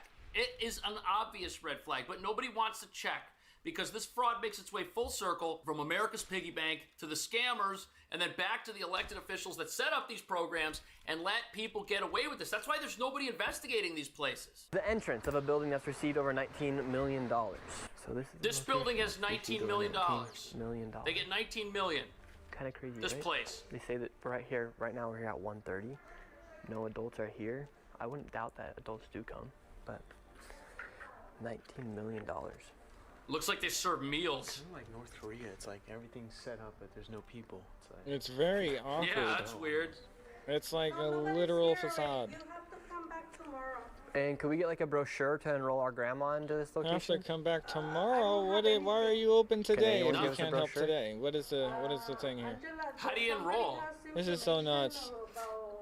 So this looks like a legitimate facility. Look, they do have some equipment in here, For the love of but God. perhaps the place doesn't have the enrollment activity that it bills the government for. You see, some of these places, they just look like an outright scam. There's nothing going on. Other places, they have an aura of legitimacy to them that perhaps helps them hide. If an investigator came in here, they might say, yup, staff members, exercise bikes, looks fine to me. Don't think it's enough to say it's fraudulent because you do see that it is operating. There were people working inside there.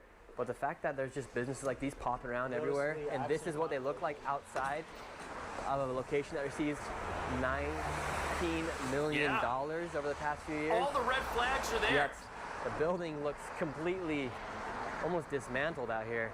And then, And look, all they have to say that they are an adult day healthcare is that sign that says 88. Look, if you're trying to attract ADHD, business I'm and you're done. trying to bring people to your establishment, you're not going to let it look like this. Now, we don't know if this place is real or fake. Maybe it's just the best, and word of mouth travels very far in an age where everybody's got the internet, but this isn't going to bring in new customers. This isn't advertising. This isn't how you show off how great your practice is. And they've got the luxury cars outside. It just so happens that all these places have luxury SUVs parked out front and no people in them. That's bizarre.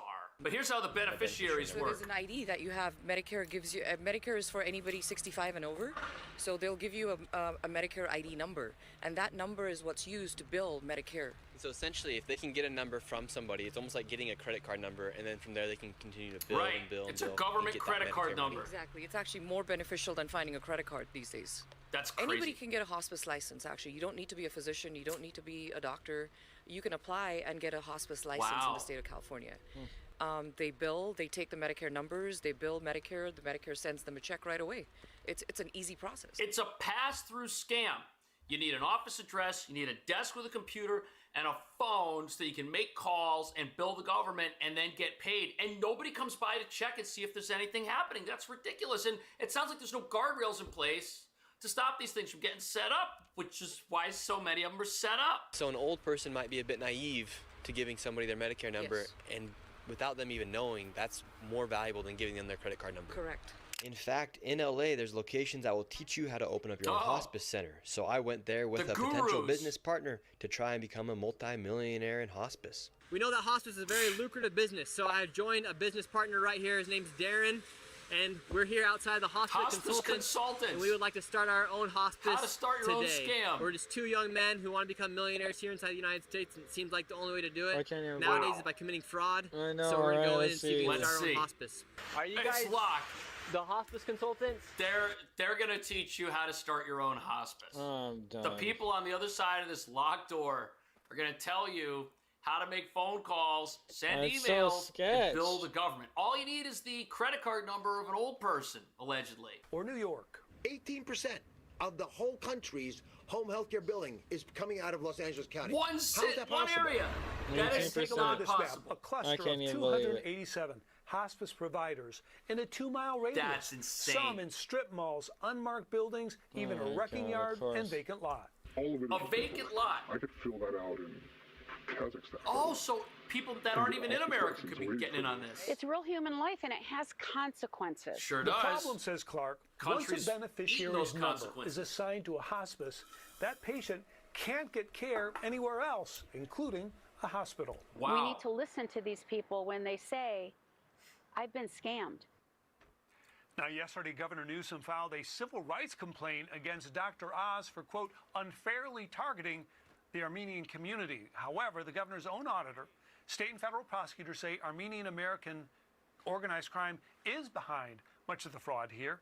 And in 2022, auditors told the governor that weak state controls, a lack of guardrails, and poor licensing created a situation, Wow. causing the state to put a moratorium, Dana, on new hospices. And since then, they've revoked about 280 licenses. So, when the state investigates this fraud and discovers it, there's no problem, and they take action. But then when the federal government comes in, does a similar investigation, gets similar evidence to what the state found, and wants to do something about it and take action, the state sues. Under Governor Gavin Newsom, they sue to shut it down. And you know what that tells me? Just like you might have some facilities that look like they've got some equipment inside of them and that they might actually be seeing patients, there needs to be something to give a smokescreen cover story to the fact that billions of dollars are being stolen, and nobody actually wants that to stop. What do you think about this? Go watch the whole video on Nick Shirley's channel. It's like 3 times as long as this. I will see I already you watched in it the all, next but one. pretty great. His March reaction 12th, was the an same Iranian as vessel mine made with the the mistake of open closing door in thing. on the I USS can't even Abraham couldn't Lincoln believe in the it. Arabian Sea. Despite the repeated They're open for warnings, business, it but it's kept locked. coming. It just What those makes aboard no that ship sense. probably didn't understand is that the Abraham Lincoln doesn't just transit the Arabian Sea, it controls it. The moment that vessel started its approach, most heavily defended stretch of water on the face of the earth. The USS Abraham Lincoln is a Nimitz-class nuclear-powered supercarrier, displacing over 100,000 tons, carrying more than 5,000 sailors and Marines, and surrounded at all times by a layered ring of defense firepower that stretches out to 240 nautical miles in every direction. The Destroyer Squadron 21 includes the USS Spruance, USS Michael Murphy, and USS Frank E. Peterson Jr. Every single one of these had its eyes on the Iranian vessel the moment it turned towards the carrier. At the outer edge sit SM-6 missiles in surface mode, capable of swatting threats long before they're even visible on the horizon. Inside that, between 50 and 150 miles, SM-2 missiles and fighter aircraft hold the middle layer. And then inside of 50 miles, there's the evolved Sea Sparrow missile system, the rolling airframe missile, and the Phalanx CIWS, a 20mm Man, I had Gatling that set up to where it would fires work, 4,500 rounds per minute, but and is the apparently last thing reaches the hull.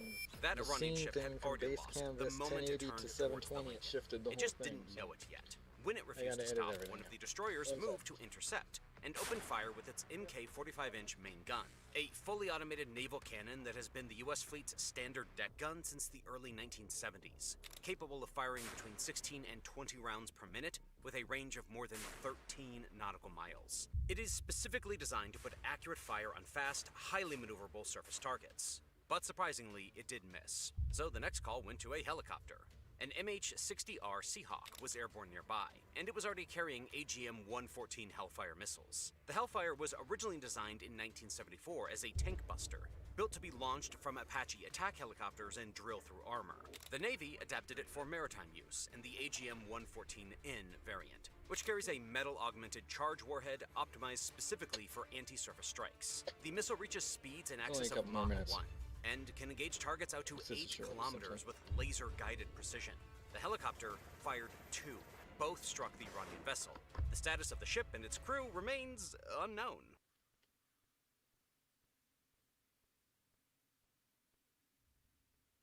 Well, today I have a 300-carat piece of seam opal from Lightning Ridge with a I'm just gonna let him massive explain it, purple and then bar I'm gonna going skip forward a little all the bit. way around the It's piece. beautiful. And I actually cannot watched the wait whole thing, to see but I what won't faces make you this gem guys sit gets through all that. framed. But I think it's This beautifully piece like is awesome. encased in this I old love the school, fact that there like is colour going really all the just way around the degrading piece. calcium deposit. This area here is quite mixed up, and the colour bar goes And I in and have out and in similar and out a stuff little like that bit. out here, And but I there's a never big thought it could chip be there, like an which I opal need or to something. Be very careful of. So I'm going to take it around the edges. See, and so some he's of the just sand off. see, And he's just unfortunately, explaining. Sax So, has taken my rough wheel, so I'm so going here, to have let's. to. I'm gonna give you before he gets too small. That could be There's, very, it's very beautiful. pretty. It looks like Tell lapis me in the lazuli. comments if you think I'm making the right decision. Let's get into it. Onward. Okay, so I need to see if I can actually duplicate my caps right now, but I'm trying to get a few more things to sell before I start the process. At that and make sure that there's no crack sitting there. Seems to me like my upload has stabilized finally. Here, I'm gonna put this in up top. Whoa, maybe not. Very closely. Peek it in here. You see that's the green. So I've looked really Bottom closely right corner. at the gem, and I can see that there's a crack still sitting. So, Just I in mean, that it's still fluctuating corner there. barely, but not So unfortunately, nearly I as have to bad. bring it in a little bit further and try and get it So out. you can sell that. Might even want to just sell those stem packs right away, get some money, and then go back and buy them again. Let's see, that's not. Oh, this is a golf club. Hold on. We think could that sell might that be golf out club. now. Have to have another close See, look. 17 caps, and then we could sell these. I won't be needing I'm pretty those. sure the crack is out. And I think there's a couple more things by this cross, if I remember correctly. Not that you don't have to dig. And we can work on making this shape really beautiful. So, yeah, I said I wouldn't make you watch the whole thing, but you see what I mean? It's he really takes his Holes and time. Things, especially in opaque opals like this It's one. amazing. And just like in the video 2 weeks ago, the knobby had been hit by the digger and there was cracks right through all the potch. Luckily I got to cut them out, but it just shows that there can be so many things that can go wrong. And Sure. I'm really, really grateful for this beautiful big gem. Mm-hmm. I would be to be working on something like that. It's beautiful. It's kind of like playing this game right now. It's like a gem. Look at that thing. Let's see Jeez. how close I was to guessing how big this gem would be when I was looking at it in the rough. So let's just turn that scales on. And these scales only weigh to 100 carats, so it has to be... If it's more than 100 If it carats. goes over, I won't know what it weighs. I'll have to take it upstairs to the other scales, but... It's over, That's isn't it? incredible. So I guessed 100 carats it would probably turn out to be, and it's come out at 98 carats. Wow. So I'm 2 Pretty good. carats out. Oh, that's Pretty good. shocking. How can I be better? Good job. And very, very cool stone, and 98 carats at $150 a carat. That's around about a $15,000 gem, so I'm really happy with that. Very nice gem, and I hope you enjoyed my journey.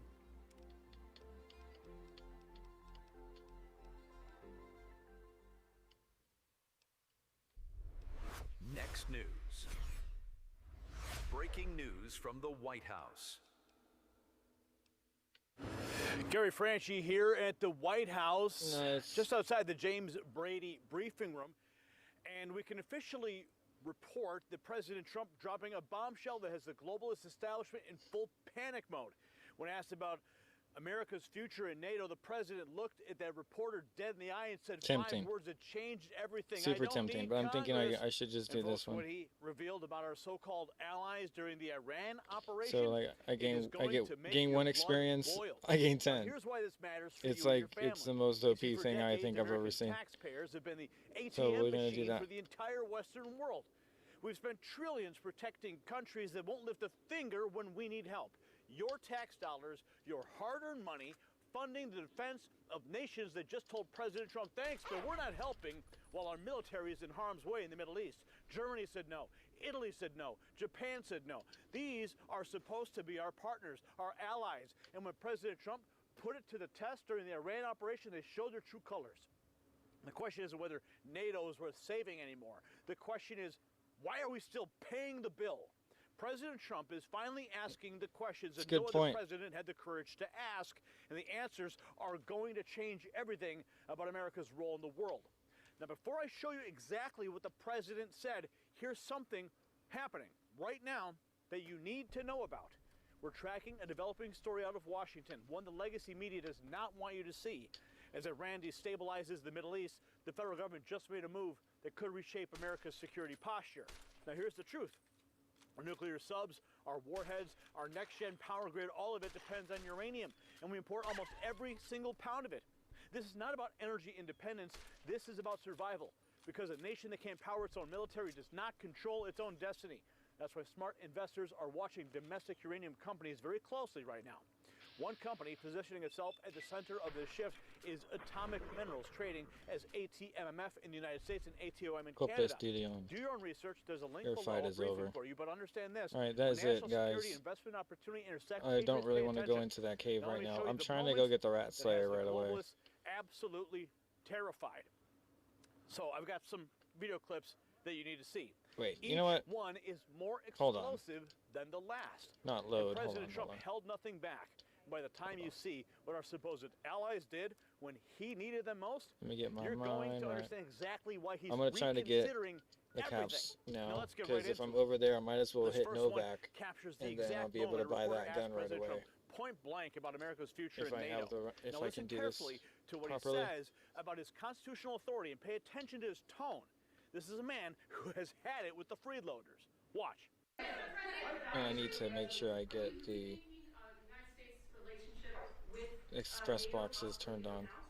Well, I'm disappointed in NATO that we spend trillions of dollars on NATO. Think of NATO is a trillions joke right over now. the They're not years. even helping. Many We're really all over there It's one of the alone, and reasons we have every. deficits and we help other I mean, countries. honestly, every And when they don't help us, assisted I mean, death certainly for the enemy is our allies' problem too. That decision, as you probably know, I can make that decision. I mean, it really does. If they're not there helping, they're basically assisting the enemy. I don't understand what is this. Congress anyway, but I don't need Congress for that decision. But you know, when you say rethink, I have nothing currently in mind, but I will say that I'm not exactly thrilled when we help them with Ukraine. Everything. Look, Ukraine would have been over in one day if we didn't help.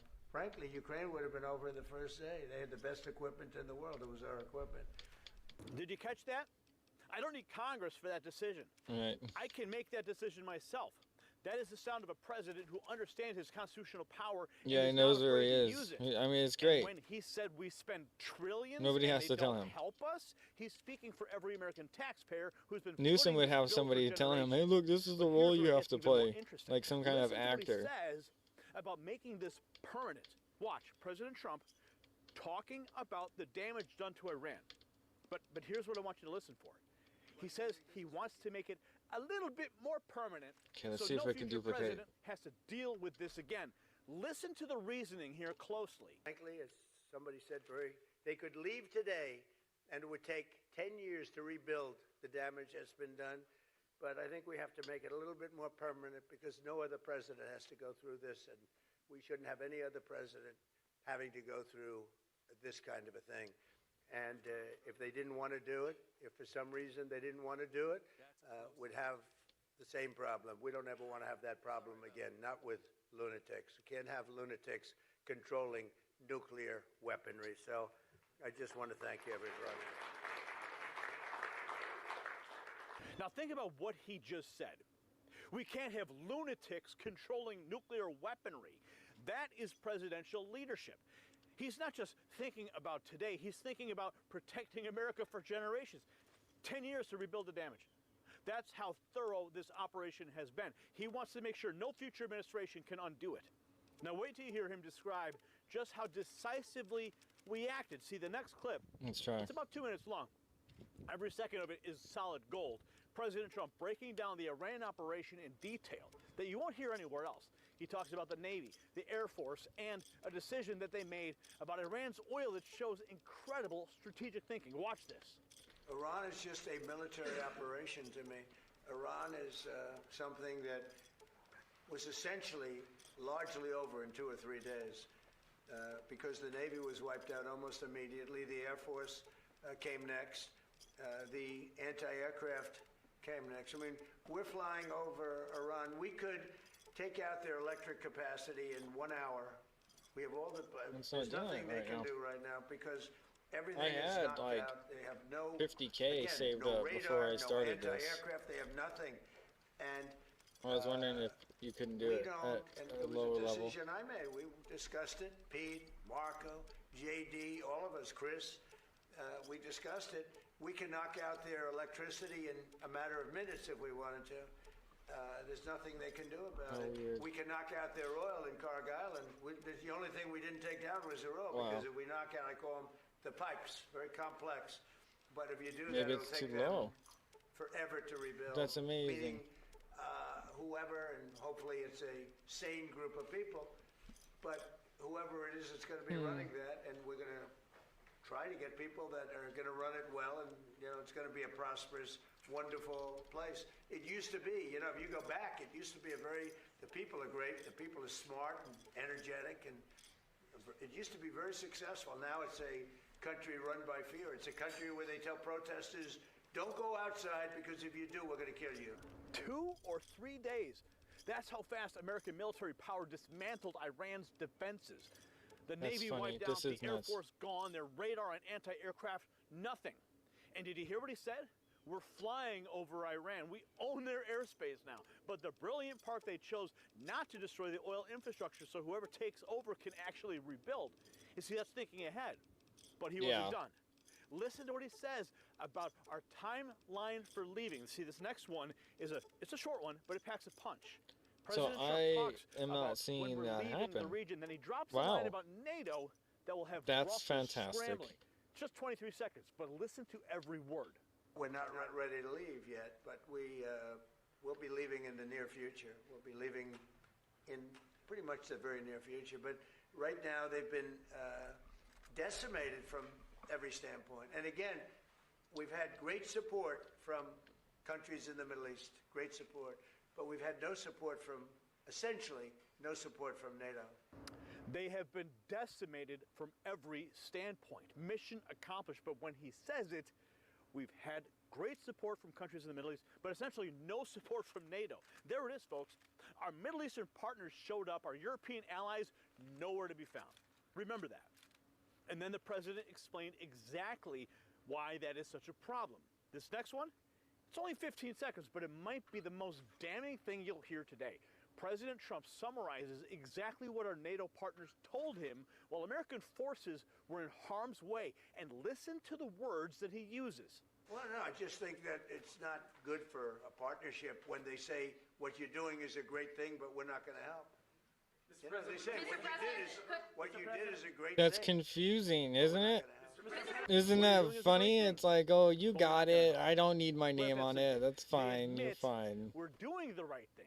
They know we're protecting their interests too, and they still said no. That's not a partnership, folks. That's not an alliance. That's parasites feeding off American strength while offering nothing in return.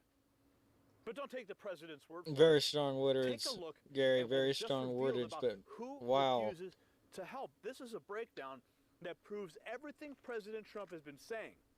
They list exactly which countries refuse to send ships. I feel like the and fraud's then more drop a parasitic statistic than that this will shit. blow your mind about who But I get it. actually needs the Strait of Hormuz open. This is absolutely incredible. Watch. So far, Germany, Italy, and Japan have said they will not send ships to the region. Guys, back to you. Very interesting. Thanks, Steve. Yeah, just to follow up on that, it's pretty amazing that Germany goes, no, I'm not going to do anything. UK says, no, I'm not going to help. France says, I got some in the area. We'll see what I can do. Japan says no. And I think this, we're going to be fine. It's going to be just a couple more weeks that maybe there's more shooting going on. But in the big picture, this backs up what the president's been saying about our allies in times of crisis. Are they going to be there? Well, especially in when times of the crisis? president yesterday said we only get 1% of our oil through the Strait of Hormuz. Japan, who's saying they're not going to help and not going to send ships, gets 95%. China, 90%. South Korea, 35%. Well, they fell for the trap because, as the president said during that press conference yesterday, it's almost a test. He goes, do we really need them? No. He goes, but I kind of want to see what they're going to say to us. Are they going to be there? And they're kind of proving his theory, what he said Right. all along. Yeah, German. Yeah, like their statements aren't lining up with allies. They're lining up with people who are just kind of there because they don't want to be enemies. China gets 90, South Korea 35. You know what a frenemy is? They fell for the trap. President Trump has been saying for years that our allies take advantage of us, and he just proved it. He set the test and they failed. So where does all of this leave us? Let me bring it all together for you. This is the bottom line. President Trump just did something no president has ever done before. He didn't just talk about NATO being unfair. He tested them. He put American forces in the Middle East, conducted the most decisive military operation in modern history, wiped out Iran's Navy, Air Force, and air defenses in 3 days. And our so-called allies, they sat on their hands. Germany said no. Italy They said wanted no. to see what we Japan said do. no, even though they need that oil way more than we do. Talk about Now a D-Day, like, and then we were like, He has no the one? constitutional authority Like, to pull out of anyone NATO else? without Congress. Anyone, I can literally. make that decision Anyone? myself. The globalist gravy train is over. America No first one? isn't just a slogan anymore. It is straight policy. So, folks, what you've just France? witnessed is history. A president France! finally has the receipts proving what he said all along and the power to do something about it. This is why they fought so hard to keep him out of office. This is why the establishment is freaking out, because Donald Trump isn't playing by their rules anymore. He's protecting America first, last, and always. If this video opened your eyes, share it everywhere. The mainstream media will never show you this. And hit that subscribe button, ring the bell, so you never miss what they're trying to hide.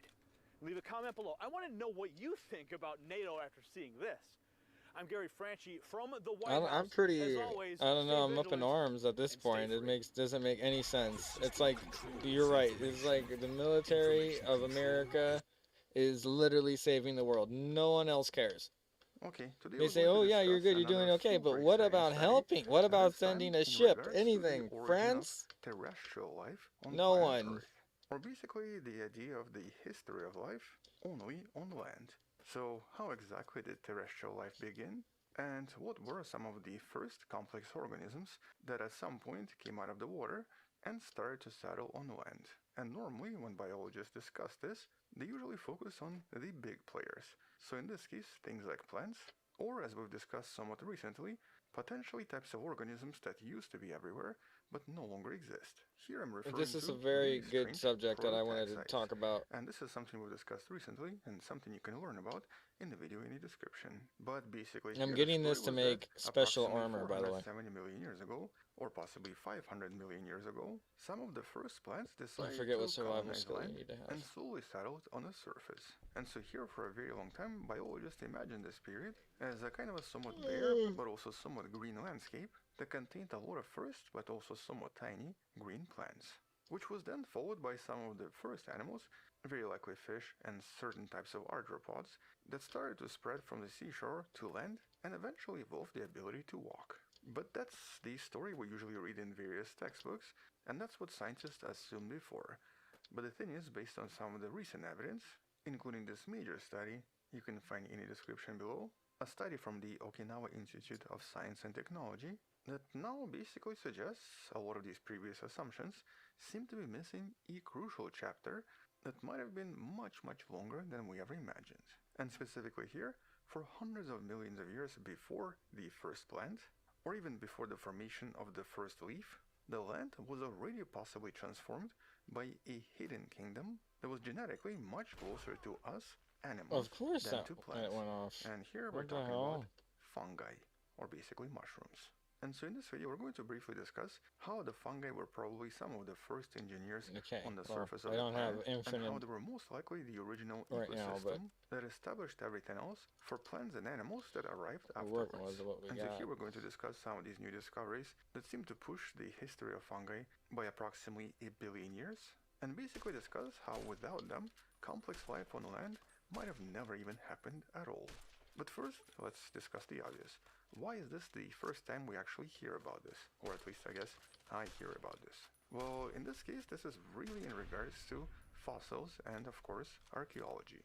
One of the main reasons we've underestimated fungi is because they're absolutely horrible at leaving fossils. So, unlike animals that usually contain a lot of bones, or plants that usually contain woody stems, a typical fungus is made out of soft, fleshy tissues that degrade extremely quickly. As a matter of fact, they actually degrade so quickly that it was only recently we've discovered that humans that lived thousands of years ago potentially used a lot more fungi than we imagined. And that was discovered by accident because certain teeth contained DNA that could have only come from fungus, implying that it was very likely consumed. Now, that's obviously not what we're talking about today, but the point is that fungi do not leave a lot of fossils. They do sometimes, but just extremely rarely. And that's of course because most fungal structures contain these thread-like hypha, which are normally microscopic in size, and first of all fall apart pretty quickly, but second of all can be confused with other microbes. So it's pretty easy to misidentify them. And because they don't generally produce any hard minerals or contain any hard parts, they only enter the fossil record under very specific conditions. And for many decades in archaeology, when it comes to fungal history, there was always this gold standard. You can actually see a sample of this in this image. This is what's known as the Rhynie chert, an ancient rock that's approximately 400 million years old that was discovered in Scotland, and that surprisingly was able to somehow preserve a lot of these early fungi very well. Although in this case, it's actually fungi interacting with some of these earliest plants, which is possibly one of the main reasons why the fungi were able to fossilize as well. And so when it comes to fungi fossils, this is the only definitive fossil we have that suggests fungi existed on Earth 400 million years ago. But a lot of biologists believe there had to be more and possibly even older samples, and mostly because of a lot of different types of DNA analysis. Or basically when you try to compare DNA of various fungi, it does suggest that fungi diverged from a common fungi ancestor much earlier. In this case, at least 1.2 to maybe 1.5 billion years ago. We'll come back to this particular concept in a few seconds. But here we even had some really unusual and somewhat controversial fossils, or technically somewhat controversial cryptic clues, from South Africa. Here, in a location referred to as the Ongiluk Formation, researchers discovered 2.4 billion year old basaltic rock that seem to contain something resembling a fungal fossil as well. And if these are indeed fungi, it would mean they existed much before the atmosphere even had oxygen, and possibly in conditions on the planet that were extremely different from anything today. But after this discovery in 2017, there hasn't really been additional confirmation, and so we don't really know how accurate this is. Or in other words, at the moment biologists are not entirely certain what exactly this fossil is. So for all we know, it could actually be some kind of a different organism resembling a bacteria. But in 2019, there was a massive breakthrough. A breakthrough in regards to the timeline when it comes to mushrooms. And this time all of this came from the Canadian Arctic. And here this was a very unusual fossilized fungus referred to as Orosaphyra giralde. And this one was preserved in a rock that was at least 1 billion years old. And so here we had a definitive proof that fungi seem to be present on land for at least twice as long as previously thought, and for at least twice as long as plants. And this was actually a game changer because it showed that fungi were likely already living on land, or at least in a shallow water, which is not something we knew before. But here the question was, okay, so can we actually fill the other gaps in the fossils? And can we find out how accurate this is? And when exactly fungi potentially started on land? And of course, what they were doing there. Well, this is where we have this new study from just a few weeks back. Now, once again, because mushrooms don't biomineralize very well, or basically, since they don't leave a lot of fossils, researchers have to rely on a molecular clock, which usually measures DNA mutations, to estimate when certain species diverged. This is, for example, Subject is how we know amazing. when humans appeared, and when humans diverged from cousins like Mushrooms the are here longer than Neanderthals and plants. Denisovans. And so basically here, by looking at DNA mutations, it's possible to estimate an overall timeline. And so here the team from Okinawa Star bottle used cap, a right over brand there. new method involving horizontal I don't want gene it right now transfer, because or basically when genes jump from that's one like species to the way other out of my way instead right of now being to get passed that. down from parent to offspring. And in this case, by identifying 17 of these gene swaps, the team then established a kind of a rule of succession. If the gene jumped from lineage A to lineage B, lineage A must be older. And then they essentially did this for all of the known fungi species and tried to approximate the age of the oldest lineage, or basically the age of the oldest fungal gene. And so by using this particular molecular clock, they estimated that the common ancestor lived approximately 1.4 to maybe 0.9 billion years ago. So not as old as 2.4 billion years ago, but definitely much older than previous assumptions. This was during the so-called Proterozoic. That was pretty far. It was out of render distance. Eons in terms of geological timescales. And though during this time most of the life known to us was largely aquatic, we also know that the surface contained one supercontinent referred to as Rodinia. But the atmosphere was generally oxygen poor, and intriguingly, days here were approximately 18 to 19 hours long, not 24 like today. But previously it was assumed that the surface was mostly rocky and desert-like, and did not contain any complex life forms. As a matter of fact, this is also the period that's sometimes characterized as being the boring billion, because we don't usually find a lot of fossils around this time. But it looks like that assumption was possibly incorrect, because now we have at least several studies suggesting that fungi were probably already here and were probably doing something. And that's of course the next question. So what were they doing? What exactly were these ancient mushrooms doing on Okay, this so we're barren gonna planet? try to And take a this is for detour at least to. Oh shit! 500 million There years is a guy. Okay, before the arrival we're gonna of go the behind first this sign. plants. Well, right now we think that they were But basically preparing we need the to find stage a or doctor's preparing bag the at meal this for point. the rest So of life that eventually settled on the planet. And that's because for billions of years, the terrestrial part of the planet, or basically the Earth's continents, were extremely bare and contained almost nothing except for rocks and shifting sand. So there was no soil, and there was nothing for life to live off. Yet here, last ancient shot fungi, too. very likely Alright. in partnership with some of the primitive algae, Let's see. We eventually can created get to first the true Mojave outpost. ecosystem Unlock that on the for fast surface. travel. Then And we so can basically they go became an down and get the ecosystem rest of engineers. what we And needed so to get, here, which for was millions and the Rat millions of Slayer years, from Brock they Cave. secreted powerful enzymes that eventually broke down a lot of solid rock Brock and Flower started Cave. to recycle nutrients like phosphorus and nitrogen. With this very long process, eventually creating some of the first soils.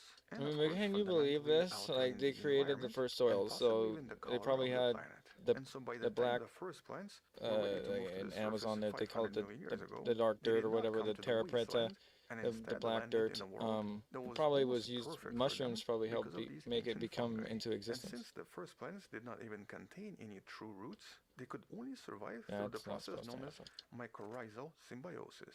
Essentially a partnership between fungi and plants that helps them absorb nutrients from the soil.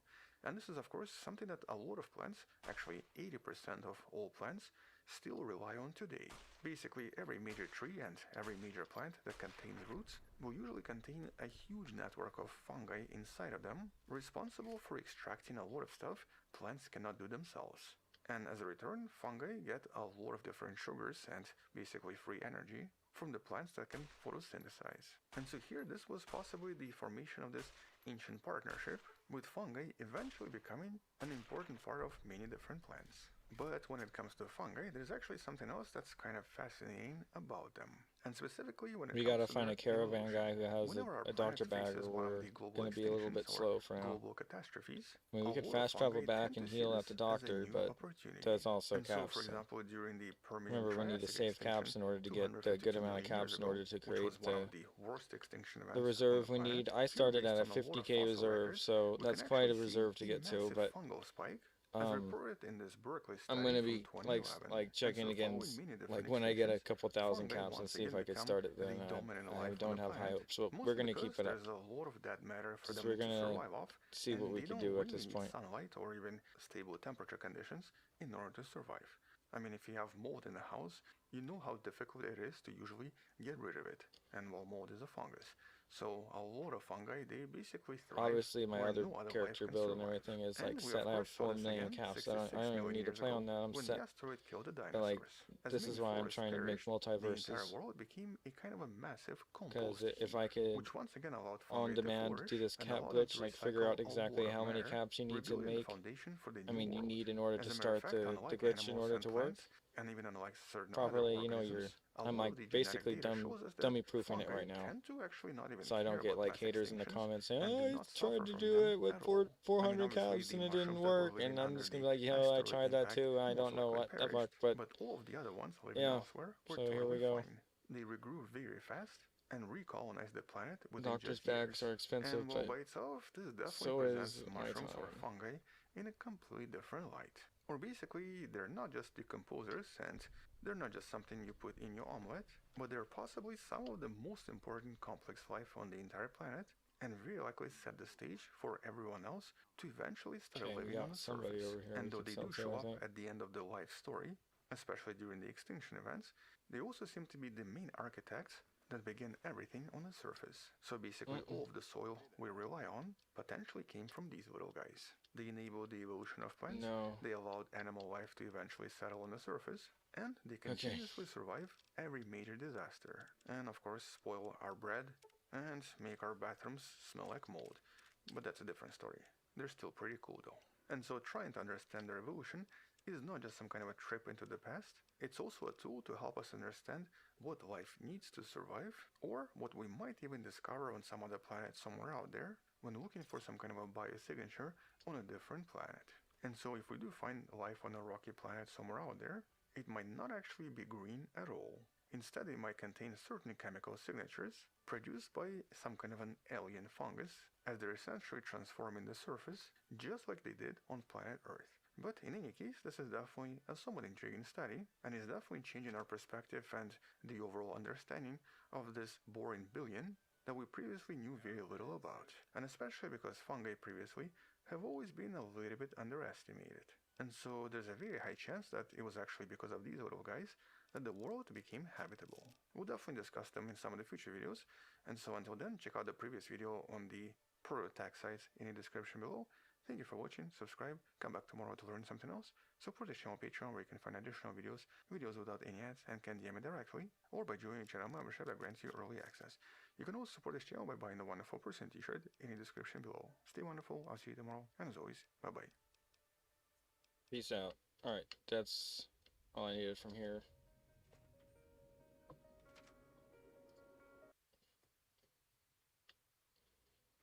Tenants from across Brooklyn rallied outside the city's first ever rental ripoff hearings, an initiative by Mayor Zohran Mamdani's office. Residents say they've been fighting negligent landlords for decades. And one of the landlords they've been fighting, who might be the worst in town, is actually the city itself. And while Mayor I'm trying to Mamdani avoid kicks Legion off his war confrontation on this property game, so I don't owners, have to things are constantly be backfiring assaulted by spectacularly them and with his having to deal own with their weight renters and the loot storming and their stuff local and not hearings, just like calling leave for it because justice I hate. while claiming I'm a he's completionist, so I betrayed like to them. pick up But everything. has the mayor really sold But out I his you know, own when renters, I slice or them, I don't are like to they leave getting anything. So exactly the type of get it to a communism good home. he promised them? The main thing is that's how I get caps, right? So it'll be kind of a weird. I'm gonna have to obviously turn in that. Maybe I'll have to do the passport thing. I never had to do the free side passport. I didn't even know really for a long time that you can get into free side without having to just do the 2,000 cap check. I don't even want to come here. I don't even want to come Because home. constantly had more than that always by then. Also say they have not But had doing heat speed since runs. This is Thanksgiving. another thing what I'm trying to do is do speed runs, but I'm also trying to stay as low as level as I can and like get my build ready and then like go. And then like once I have a couple of my rifles, I want to start accumulating levels. I want Madani to start But like visiting I'm New York obviously City gonna like gain housing levels like development for accidentally like himself, and to see, either visit discovering some of the places I tenants. get XP. Now I unlocked that plus 10% XP. I'll be doing it passively, which is good to have a couple levels. I don't want to be too low of a level. It's likely the Earth will complete a trip around the sun before an issue is fixed.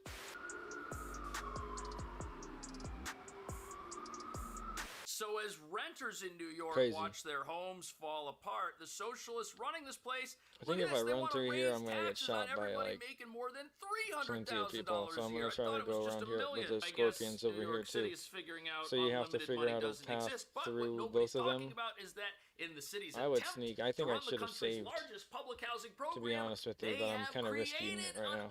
Unlimited number of problems. Maybe And I should just certainly because this is I not have like Mayor no health. Mamdani's fault, as We'll tenants see. in city-run housing have been complaining about zero heat in the winter, elevators that don't work, mold, collapsing ceilings, 'Cause, I mean, we were and so even close. squatters since long before he was elected. Oh, but wow, here's like where immediately things get too. worse, because Okay. one Oh of the mayor's wow, new that initiatives hurts. is to Hello. take over privately run buildings and add them to the city's Damn. portfolio of poorly That's run crazy. and as nightmarish as the I'm glad I conditions in saved. some of New What York's the fuck? apartments That are was today, nuts. one can only imagine That was like how much better instinctual. they Like, won't get if the dude, it's like socialists right take here. these places over and add everything that's broken to their Right there. 370-day plus repair wait times, which makes it pretty obvious why residents of New York City-run buildings were not invited to Jackal the mayor's leader. new rental ripoff hearings, where angry tenants Not gonna vent hit their 'em. frustrations What? about Oh. their slumlords. And the real reason they were not invited to these hearings is because if the city, who's also a landlord, is That's mine exposed now. as doing an even worse job for its tenants than privately run landlords, well, that puts a nail in the coffin of plans to take this place over and give everybody a government-run apartment, doesn't it? And although this is the dream of communists the world over, their plans to provide housing for people have failed every single time they've been tried. Just ask people living in communist Cuba, where there are constant blackouts and power outages. Yes, these folks may live in apartments not run by greedy for-profit slumlords who allegedly care about dollars instead of people, but when the alternative is a few rotations of the Earth around the sun before something gets fixed, perhaps paying money to someone for a place to live isn't such a bad deal after all. But here's the problem. If New Yorkers realize that their landlord is not the enemy that the mayor sailed to election on See, top like of, we're having to do that. Like we leveled up. initiatives, I got the never alien come gun by level true, and 3 they last can't time. come Could you true imagine without that? a boogeyman who, as Like, you're what? about to see, is anybody around here who owns anything. I have a save. Residents say they've been fighting negligent landlords for decades So, over issues like lack let's of see. heat, dangerous mold, and long delayed repairs. Sienna Shundy says her Prospect Heights building struggles with a slew of problems. We wake up in the morning, we don't know if we're going to have hot water. We don't know if the elevators are going to be working. There's You know pest something? issues. That's a pretty nice looking building. Now, do I believe the person who says that she has pest issues? Yeah, I do. I do believe her. Do I believe this place is poorly run? Yes. But look at it And look at that front door. Look at those plants. Look at that lobby. That place is 10 steps above what residents in the city's own buildings are dealing with. They don't live in a building that's this nice. And their landlord's got more money and more resources, yet their buildings are even worse. I can't live there like that, you know what I mean? But you try to go to sleep and there's a mice on the bed, a mice on the dresser. Whoa, mice on the bed, mice on the dresser. Sounds like Elwood. Meetings after he says NYCHA residents were not specifically invited to take part in the mayor's rental rip-off hearings about bad landlords. Wonder why? Their landlord being the city. The residents of NYCHA matters. Yeah. You cannot deal with any issues in other people's backyard, but not deal with issues in your own backyard. Unless your agenda is just to expand your own backyard. You see, the city's been pretty clear. What they want to do is they want to take over poorly run buildings and they want to bring them into the city's portfolio of properties and run them themselves. And that's why we've got these rental rip-off hearings with lines out the door of people who live in apartments that are not great. The goal here is to make it look like there are so many landlords out there who are just doing an utter disservice to people that folks should be held accountable, yet it's the city that needs to be held accountable and isn't for some reason. Unless you're Miss Robinson and her son Ahmed. It's horrible. You going outside, it's already cold, and you got to come back in the cold. I don't even want to come here. I don't even want to come home. In order for home to be even somewhat kid's wearing a warm and hat cozy, inside. they need this space heater. And Ahmed Mom, keep me warm with a hat.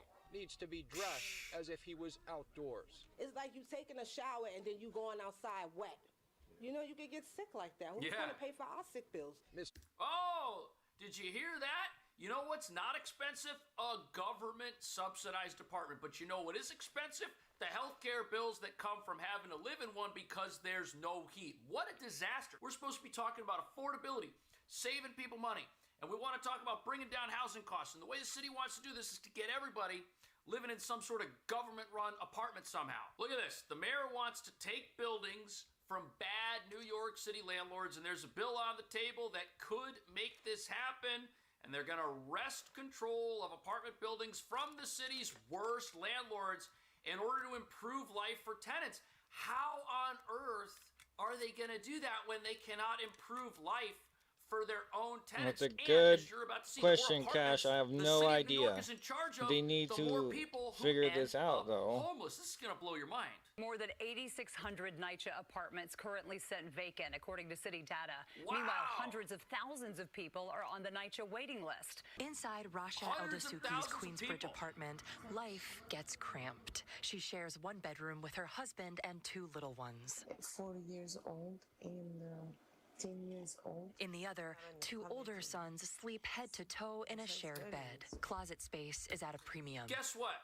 When it takes the Earth a few revolutions around the sun for them to fix a leaking faucet or a busted toilet, you're going to have massive backlogs. And the more apartments the government has to take care of, the bigger these backlogs get, and the more people there are on the waiting list to get into one of these places. And what are they supposed to do in the meantime? How is it affordable for the over 100,000 people who are on a waiting list for one of these city apartments to live in New York while there is nowhere for them to live? I guess the cure for affordability is just to be homeless, that you don't pay any rent, because that's the system that we have here. What's their housing cost? Zero, because they have nowhere to live. I tried to put the sheets in here. It's crowded too. She says they've been on NYCHA's wait list for a bigger space for 4 years. She pleads for a transfer, she says, but when nothing happens, she feels voiceless. It's like somebody's keep his hand on your mouth. Your voice going to go out.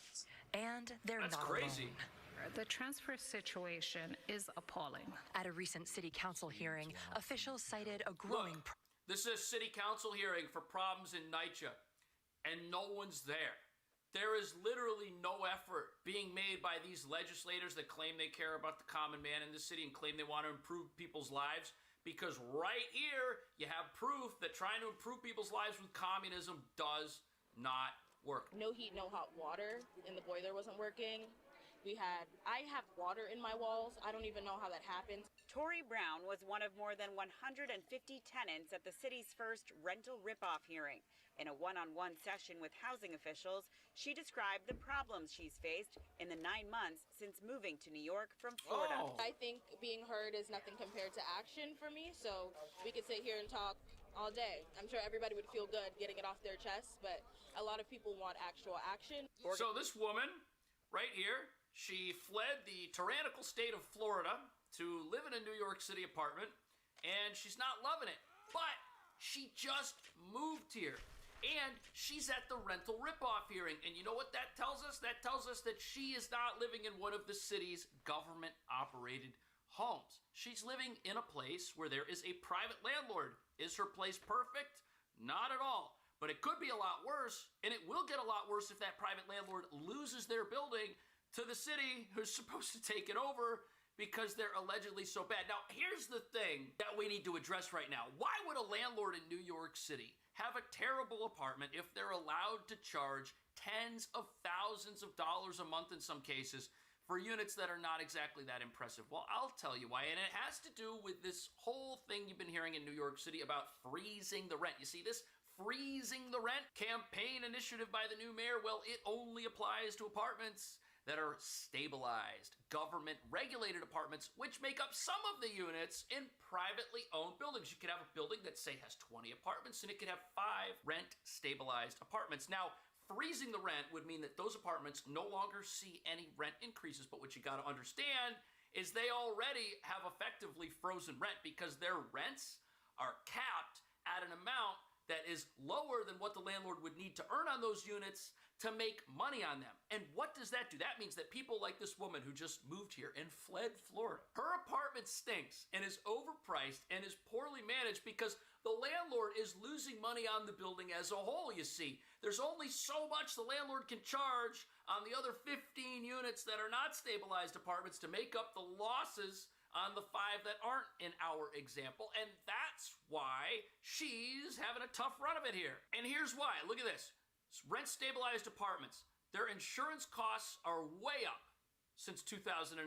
And you know what? If you're a landlord, you got to provide hot water, cold water, and heat to every single one of your renters in our building of 20 apartments. That means the people who pay market rent and the people who don't all get a bunch of free things. And if the costs to supply heat go up, if the costs to supply water go up, which they have, guess what? The cost to operate those units goes up, and eventually landlords are in a no-win situation. They are not making money on their properties, which is why they do things like defer maintenance, which is why they have a superintendent for the building who only shows up once every 6 months, which is why they have problems emptying their trash, which is why there's problems all over the place. So in effect, private landlords have the same problem as the city. There's not enough money to fix their properties. Waiting a year for your landlord to make a simple repair to your apartment. That's what's happening to public housing tenants all across New York City. We've been complaining since, like I said, since I moved in. That's 17 years of what she describes as recurring issues, from plaster problems to plumbing predicaments. 17 years. All This at this reminds New me York of that City game Housing Authority owned we were property playing at Fable 3, 163rd and Eagle where like Avenue you in the could Bronx. still That's make crazy. money off of properties that were completely Her story demolished is not and like unique in completely Niger not. And there's going to be more Like, people with this story. People once were not the happy living in buildings those that are houses. Let me privately run are put it taken that way, but away you could still and make taxes added and to stuff this off them. portfolio. It's just You think reminds there's me of not that. enough people and enough money to fix these places up? Just wait till there's even more repair requests coming in. If there's because like the city owns not a even broken more cog in the property. New wheel, York there's is never really going to be a walking into problem. a disaster here. And it's they're just doing crazy it how under the guise the broken of cog in the saving wheel, people money. it was They're never doing going it to under the break. That's guise not of the thing getting that rid of broke it. It was all the bad fraud, landlords and we who would have are never working come the up with system. Is any every of these other landlord a good things. landlord? Absolutely not. Are there some terrible landlords We wouldn't out even there? have to have any Absolutely, but self-reflection at all if nobody's people bad. didn't come over here And and the start city's just stealing gonna from us. step in for the worst of the worst. So We'll like give people now a better we're living catching our experience than own what they stuff offer their like own as renters. well. I mean, So this is yes, not it a helps good us situation. double It takes check the us. We Housing needed Authority that. an average of 370 days to complete repairs. It's That's likely crazy. the Earth will complete a trip around the sun before an issue is fixed. Is that an acceptable number for you? No, absolutely not. Daniel Green Right. is NYCHA's executive No vice one's president happy of about property this. management. Our repair times are too long, and we've been working for the past couple of years on ways to bring it down. Number one, the Okay. biggest limiting factor is staff. There it is. No money. There's I don't no want to money have to pay fight people with renovate grenade these rifles right now. apartments. Therefore, they don't get renovated. I'm This not is the feeling problem it. you have in every communist country. In North Korea, they have free buses. But guess what? The bus never shows up because there's nobody around to drive it. And when the bus does show up, people have to push the bus because it doesn't People have have to enough push the gasoline in bus? it to Wait get a to the minute. final Gosh, destination. you're killing me, Believe that? man. This is what we're going to do to our housing. North Korea, in New York the City. bus, This is not gonna they make have people's buses, lives they're more free, but affordable. you It's gotta gonna push lower the bus. quality of life for everybody, and it's going to be done by what? Taking money away from Oh, people and the who driver are only working shows up harder every now just and to again survive. because We're already it's talking free, so. about having a political platform from the Democratic Socialists who are now Like, running what? New York City that they want to bring that cap down from $1 million to $300,000. But what about this idea that the mayor doesn't care about NYCHA apartments? What about them not being invited to these rental ripoff hearings? What Where is am the I city getting shot saying from, bro? about this controversy? Here. Open. Tenants walked through a resource fair with tables staffed by various city agencies. Wow. The hearings They're stemmed really from Mayor helping the people who Mamdani's don't live in their campaign buildings. pledge to freeze rent, build affordable housing, and crack down on bad landlords. We will hold these rental ripoff hearings across all 5 boroughs within the first 100 days of this administration. Sia Weaver is the director of the mayor's office to protect tenants. I believe that there are many very responsible landlords in the city who work very hard to improve living conditions in their building. And what we're trying to do is figure out how the system can be improved. But some So we're going to have rental ripoff hearings, and our goal is to figure out how we can improve things. But our ultimate goal has already been stated: to expand the city's building portfolio by taking buildings away from landlords who also haven't figured out how to improve things. Don't you think that's a big problem? If you're going to say that this handful of landlords over here, these guys are terrible, we should take away their buildings. Meanwhile, we need to figure out what we would do differently because we don't know, and in our own portfolio of buildings, we're actually worse than they are. Don't you think that's a problem? That's why these NYCHA renters never showed up. Other critics argue the hearings don't focus enough on the city's largest landlord. This isn't good, guys. 1 in 16 I don't know what to do. call NYCHA Okay. buildings home. Whoa. What I'm starting to say is the mayor don't care about NYCHA because he proved over and over that he doesn't care about NYCHA. City leaders say NYCHA tenants are welcome and that NYCHA officials were at the hearing. We have time for one more. NYCHA-specific meetings. Clearly there's a call for it. So, in many ways, we are specifically meeting with NYCHA residents, whether it's NYCHA or city agencies as a whole. And my understanding is that we have folks... Yeah, so nobody really knows what's going on with these city-run buildings. They did not get the attention that they felt that they should have gotten. Landlords and tenants in privately run buildings were told that they could show up at these meetings to hear their grievances. But NYCHA-run residents, they didn't get the memo. They were not allowed to show up. And think about what a disaster it would be if the first rental ripoff hearing has a room where 1 out of every 16 people in that room of hundreds of people is angry at the city itself. These hearings would be an absolute disaster, an optical nightmare, and they would totally fly in the face of the city's goal to expand its portfolio and run more buildings. That's why these people weren't there. They say they have other programs to help these people, but obviously they don't. If your wait time to fix something is 370 days, there is no program to help you. And the sad reality of all of this is that this is how socialism works. There's never enough money to provide people profit-free anything. You just run out. You have shortages. And that's what we're experiencing in New York City. Mass shortages of housing. That's why we have an unaffordable city, because there are not enough homes for people to live in. If homes here were plentiful, you would have 2 things about New York that would be very different. The first thing would be that the plentiful Well, there's number of my homes reinforced armor I lowers needed. people's rents. And People now would I need spend to get less the money gecko, the on 3 housing. different And the types of second gecko thing you would hides to have make is my special less armor that actually slumlords. You resists know poison why? a little Because bit, so I housing's can actually plentiful. If you live stand with a slumlord, well, guess what? the Housing's plentiful. the Just move out. cascading Let 'em suffer. rad Let 'em fix up scorpions his or property. Let 'em get in the cazadores game. anywhere, But the any problem type of here poison is is a little landlords bit better. don't have enough money.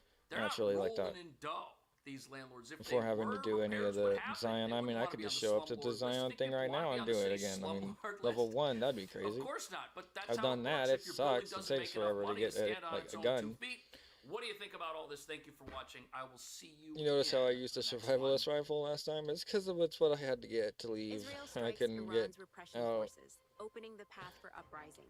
I couldn't Chinese make it. citizens call on the Kept U.S. dying. to destroy the oppressive CCP regime and liberate China. What the Iran's hell? only KC-747 I only destroyed got after one of secretly them. transporting military Shit. supplies from China. Hopefully there's The a 10-year doctor's shadow bag war over here. between the Jeez, U.S. this is and gonna China suck. is approaching its final phase. Japan deploys deadly weapon with range covering China. Okay. CCP Well, panics this is a as little Tokyo low on the volume, but it's unexpectedly better because shifts it's to a AI. deterrence posture. China's rapid Healing economic powder. collapse. Rich citizens falling into Not poverty. like I need it. Overnight in unimaginable numbers. The middle See, class is tan crumbling. gecko hide. China's Now, export now that I boom have is this, just an illusion. Expert reveals I'll 3 go deep to it. structural crises in the economy. Shock claim. Gecko backed metal Mao armor. Zedong That's cool. Memorial Hall. Shutting down for major You renovations. see, it had survival's Mao 900 portrait coming down. or Sea 990 portrait then. going up. Welcome to Like I don't today's even have episode that of yet. Decoding So China. I'm gonna Everything once you I need to level up understand again, I'm gonna the be latest putting everything into developments right survival. here. Israel strikes Keep bumping it Iran's up because I repression needed forces, it opening for the this path stuff for too. uprising. Chinese But citizens at least I call got. on the U.S. to destroy Wait, the no, I'm gonna oppressive need tan CCP green, regime and liberate tan China. golden, and tan fire. Recently, That's it. an Israeli drone I don't carried out even a need precision the strike gecko on a hide. checkpoint It's operated useless by to me. Iran's Basijay militia. Kind of wasted. According to multiple sources in the Middle Wasted East, my the strike resource used there. It's advanced okay. targeting technology capable of identifying individuals based on personal identity data. Members of the Basijay, one of the regime's key street-level suppression forces, were Just a eliminated at turpentine. the checkpoint without causing civilian casualties in the surrounding area. All right. For So years, the Basij has served as the regime's primary instrument of repression on the streets, responsible for controlling society, suppressing protests, and monitoring civilians. Military sources report that since the U.S.-Israel coalition began its campaign in late February, roughly 80% to 90% of Iran's missile and drone capabilities have been destroyed or rendered inoperable. Strategic sites such as the missile complex in Isfahan see and if a we could major just get drone there base in to Avaz Novak have first. already been hit. Since early March, I mean, the the Brockflower coalition's Cave tactics is right appear here. to have entered a new phase. Rather than focusing solely on destroying But I military mean, infrastructure, I'm like the strikes completely have damaged. increasingly targeted the regime's street-level enforcement apparatus. Small suicide Oh drones have God, been is used that to hit another? Basiji checkpoints, patrol Oh well, vehicles, that's and not street somebody patrol that's gonna units kill in me Tehran. then. However, the implications of these developments extend far beyond Iran. What is happening in Iran is being closely watched inside China. On Chinese social media platforms, discussions about the precision strike tactics used by the U.S.-Israel Oh coalition wait, have no, this spread can give me widely. some Some agility. Hold on. netizens even joked that if an Uber-style app existed to call in U.S. air support, they would be ready to use it. Such remarks reflect a changing mood within Chinese society. Increasingly, Okay. many people are beginning to see the fragile reality behind Well, you regimes see, that I believe propaganda has long Brockflower portrayed Cave's as right there. invincible. On the other For the side, like Chinese that ridge Communist right there is Party, where you the get real into it, concern and is if I not can just merely the war unlock in it to Iran, fast travel but the to it, I'll be strategic happy message with it that. sends. Iran is not only a political ally of Beijing, Like it is I also don't a really critical want to clear it component right of now China's because energy I mean security network. setting For it up years, while I'm crippled Iran, is fine. Venezuela, and the broader Middle East have accounted for I nearly don't half really of want to run China's it. imported oil supply. But within just 2 months, 2 key pillars of the system have been shaken. For an economy already struggling with a collapsing real estate sector, weak consumer demand, and soaring youth unemployment, If it's the not risk here, of it's down energy over supply here. disruption represents a devastating blow. At the same time, recent conflicts have exposed another No, it's humiliating not this problem one, for clearly. Beijing: the poor real-world performance of Chinese-made weapons. Across several Over regional here? conflicts, from the Middle East to South Asia, military systems I supplied don't by remember China if I can have get these performed crops. below expectations. This I mean, I undermines can the go check really CCP's quick. I'm right long-standing here, huh? strategy of using arms exports to expand geopolitical influence I- among developing nations. I can't see. Meanwhile, internal stability within the I can CCP get them. itself is far from secure. At the beginning of 2026, Xi Jinping launched another round of military purges, removing For several some senior reason, those generals. aren't able to be. These moves reflect deep mistrust grabs. within the very power structure he Okay, controls. so Brockflower The Cave CCP's military has long operated under a should system be known right as the here. separation of guns and bullets, in which authority over weapons and authority over ammunition are deliberately divided to prevent coups. But this mechanism also creates serious limitations for real combat operations. If an actual war were to break out, coordinating weapons and ammunition could quickly become a fatal vulnerability. At the same time, recent U.S. intelligence reports on China's nuclear command structure have further alarmed Beijing. These reports reportedly That reveal was my detailed hollow information points. about nuclear Oh warhead no. bases, I don't ammunition have any storage bullets. You systems, see, this is and operational structures within definitely a China's rocket problem. force. Such disclosures indicate a deep All right, level of so intelligence we'll just leave those penetration by things alone. Washington My into the dog is right at CCP's my feet, military and system. it's kind of For Xi Jinping, this tripping me represents an out. extremely dangerous signal. For more than a decade, Miss. he has built his authority around the concept of the China dream, promising to elevate China into the world's leading superpower. Yet the events unfolding in 2026 suggest that this ambition is facing serious challenges. In just 2 months, A series of strategic blows has begun to shake the global plans Beijing spent more than a decade constructing. Iran's only KC-747 destroyed after secretly transporting military supplies from China. The 10-year shadow war between the U.S. and China is approaching its final phase. I didn't even know they had a refueling plane. Actually a modified To be version honest of with the you. Boeing 747-200. According to the aviation blog Airline Secrets Exposed, one of Iran's two KC-747 aircraft recently secretly transported military supplies from China to Iran. The aircraft was later targeted and destroyed by the U.S. military at Tehran's Mehrabad airport on March 7th. The other KC-747 No, this is way worse of a problem than I thought it would be. Israel's Rising Lion operation last June. During those same strikes, the Israeli Air Force destroyed 16 aircraft belonging to holy Iran's God Almighty. Revolutionary Guard Quds Force, including several F-14 fighter jets. The destruction of the KC-747 carries symbolic significance. The aircraft was responsible for providing aerial refueling for Iran's F-14 fighters. Once it was eliminated, the last remaining operational remnants of U.S.-made military equipment from the Pahlavi era were effectively wiped out. In reality, U.S. strategic strikes against Iran have now entered a deeper phase. As Iran's military infrastructure continues to collapse, a hidden support network operating behind the scenes has also begun to surface. And that network points directly to China. One crucial piece of this network is the secret oil channel centered on the port of Jask in southeastern Iran. According to a source familiar with the China-Iran oil trade, Iranian If I remember right, that's the Rockfire Cave. Oh no, these are not Rockfires. Fucking, excuse my French, but this is terrible. These are not. Beijing quietly reached an agreement with Iran's leadership to establish an alternative oil export route that could bypass the easily blockaded Strait of Hormuz. China invested heavily in the strategic Jask pipeline, seriously? a project stretching nearly 1,000 kilometers across Iran. Through this route, crude oil can be transported directly to the Gulf of Oman, where tankers can sail to Asia without passing through Hormuz.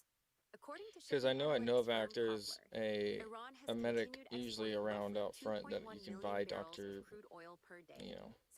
bags from, so you can heal. Slightly higher than its pre-war average of 2 million crippled barrels. limbs, this Much of is this oil is nuts. transported by so-called shadow Next fleets. fight I'm gonna switch to my armor. I totally forgot that I was wearing this stuff. It gives me more health, but it doesn't really help much, like as of armor wise. Eventually, the crude The ends reinforced up in armor is private actually refineries 10, across which is China, great, and then I have the particularly in 11 for the Some observers describe this metal armor, arrangement which as a if I just pop blood-stained Coyote energy transfusion. and run metal armor, China purchases heavily the discounted Coyote oil produced chew or during whatever you call it, while the tobacco revenue chew, generated becomes the it gives economic you lifeline an agility sustaining buff, Iran's so it regime. kind of just negates its However, minus recent 1 developments on the agility buff, battlefield are also debuff. revealing another reality. And In yeah, recent years, this is China one of has my exported military higher technology agility and builds. support I never systems really to run Iran, agility. including assistance And through the my Beidou perception satellite is usually navigation 1 network. like it is now, and But the my agility is effectiveness of usually these 1, so I systems could throw it on collapsed my rapidly strength. once But US this and build Israeli I strikes have intensified. Within kind of just a few modified days, it and Iran's missile spreaded things stockpiles out a and little launch bit better. platforms were destroyed across multiple locations. And Once nothing's the underlying really weapons 10 except for infrastructure luck. disappeared, systems like Beidou became essentially irrelevant. The true gap between the two military systems quickly became visible. Compared with the U.S. military, China still lags in real combat experience, system integration, advanced weapons development, Damn, those are Night and Stalkers. battlefield Bro, I am situational gonna awareness. save. This is This gap ridiculous. explains why Iran, even with Chinese technological assistance, has been unable to withstand coordinated U.S.-Israeli military operations. At the same time, another development has raised serious concern in Beijing. On Night March 13th, Stalkers versus Taiwan's mole rats. Bro, legislative I'm body running. unanimously approved a You have resolution allowing the been, government to sign your 4 pack has major been U.S. separated arms from you. procurement contracts, including Javelin missiles, Tau missiles, Sorry. M109, A-7 self-propelled howitzers, and HIMARS rocket systems. Recent surveys in Taiwan show that nearly 60% of respondents are willing to resist a Chinese invasion even without U.S. intervention. You see, like, nobody wants to be oppressed. Like, this is the thing. This is why we try to play World Policeman, and oh god, I don't want to have to go through the Season Legion camp. Are you kidding me right now? Under military pressure. This is not a good day. The strategic confrontation between the United States and China began Why as is it so early hard as to find this 2016. cave? Now, after a decade of covert conflict, this shadow war is entering its decisive stage. For global observers, only one final question remains. When will China surrender? Japan deploys deadly weapon with range covering China. CCP panics as Tokyo unexpectedly shifts to a deterrence posture. On March 9th, launchers and equipment for Japan's domestically developed Type 12 long-range missile system were transported to Camp Kengun, a Japan ground self-defense force base in Kumamoto Prefecture, This is in nuts. preparation for official deployment by the end of March. The system was originally Sorry about the slow scheduled for ride. deployment I in knew that this 2027, was gonna be but the timeline was accelerated sketchy. due to This the rapidly bolt changing security environment. without Later any this different year, med the supplies missiles are also going back. expected to be stationed at Fuji Base This in probably Shizuoka isn't the cave Prefecture, right here. This west is of just Brock Tokyo. Flowers. The upgraded Type 12 missile, developed See, and I knew produced by not to get my Mitsubishi hopes up. Heavy Industries, has seen its range dramatically Ooh, expanded from how's my around limb 200 blinking kilometers now? to nearly 1,000 kilometers. From Kumamoto, the missile's operational reach Let's can cover look at China's my. coastal Oh, provinces, including Zhejiang, Gansu, oh, Shanghai, okay. and That's why my Shandong, head as and well my as most of arm. North Korea. The Japanese government states that the deployment is intended to strengthen Japan's I think that's counterstrike it. Oh, capability that's it. in response Okay. to the growing military expansion of China and North Korea. Japan's defense This minister feral ass Shinjiro dog is Koizumi gonna let me also pull my announced thing in out. That's February crazy. that by Alright. March 2031, Vicious. Japan plans to Vicious deploy dog. medium-range No. surface-to-air missiles on Yonaguni Island, the westernmost island of Japan, I hate having to located go close dogs, to but Taiwan's I eastern needed to be coast. put down. Since taking office, Prime Minister Alright. Sanai I Takaichi believe has repeatedly that the stressed Brock that any Flower military Cave action by was China here. against Taiwan would directly threaten Japan's security and Yes. economy, and therefore Japan Okay. would be compelled to respond militarily. Now we just need to go get our Takaichi has medical also pledged to supplies. revise We'll Japan's just go to the national road and security walk up the defense road. strategy by the end of 2026, while further Who strengthening is military that? That's just some capabilities through random drones NPC and over long-range here, missiles. or what? On March 13th, Prospecting? Defense Minister Koizumi Shinjiro announced that You don't US have any Tomahawk first aid cruise kits, do missiles you? and Norway's Joint Strike Missiles, JSM, had begun arriving This in wild. Is This this marks the the random first time Japan prospector? has officially received foreign-made long-range strike weapons. Okay, often so described I'm as gonna grab standoff all of attack these Brock missiles. flowers. Japan is also seriously considering joining the Iron Dome missile defense initiative proposed by the administration of Donald Trump, primarily aimed at countering hypersonic missile threats from China and Russia. Meanwhile, Beijing has expressed dissatisfaction and warned that the path of militarization and confrontation would lead to self-destruction. Yet behind these harsh And statements then lies a deeper up here is strategic where you concern in Beijing. go in, so there's more up Japan's here. shift toward long-range strike capabilities directly challenges China's long-standing regional pressure tactics.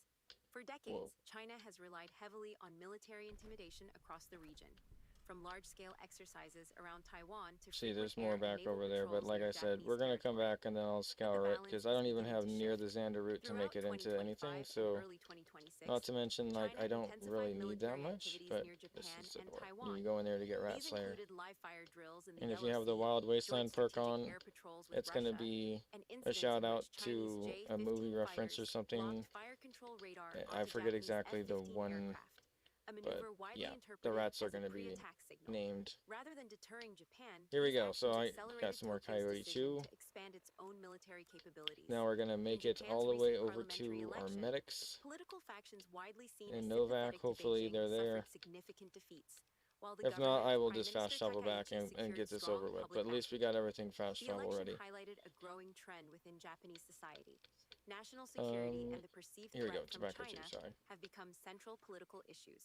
Internationally, China's efforts to isolate Japan have also yielded limited results. Most countries in the region continue to maintain strong ties with Tokyo, and several Southeast Asian leaders have publicly described Japan as one of the most trusted major powers in the region. Compounding Beijing's anxiety are developments within China itself. In recent They years, are a series of Minecraft internal out. purges in the Chinese military has removed multiple senior commanders, raising questions about the stability and cohesion of the command structure. If I For the remember right, leadership of the Chinese Communist Party, there's supplies in the creates a back of this strategic truck down dilemma. here.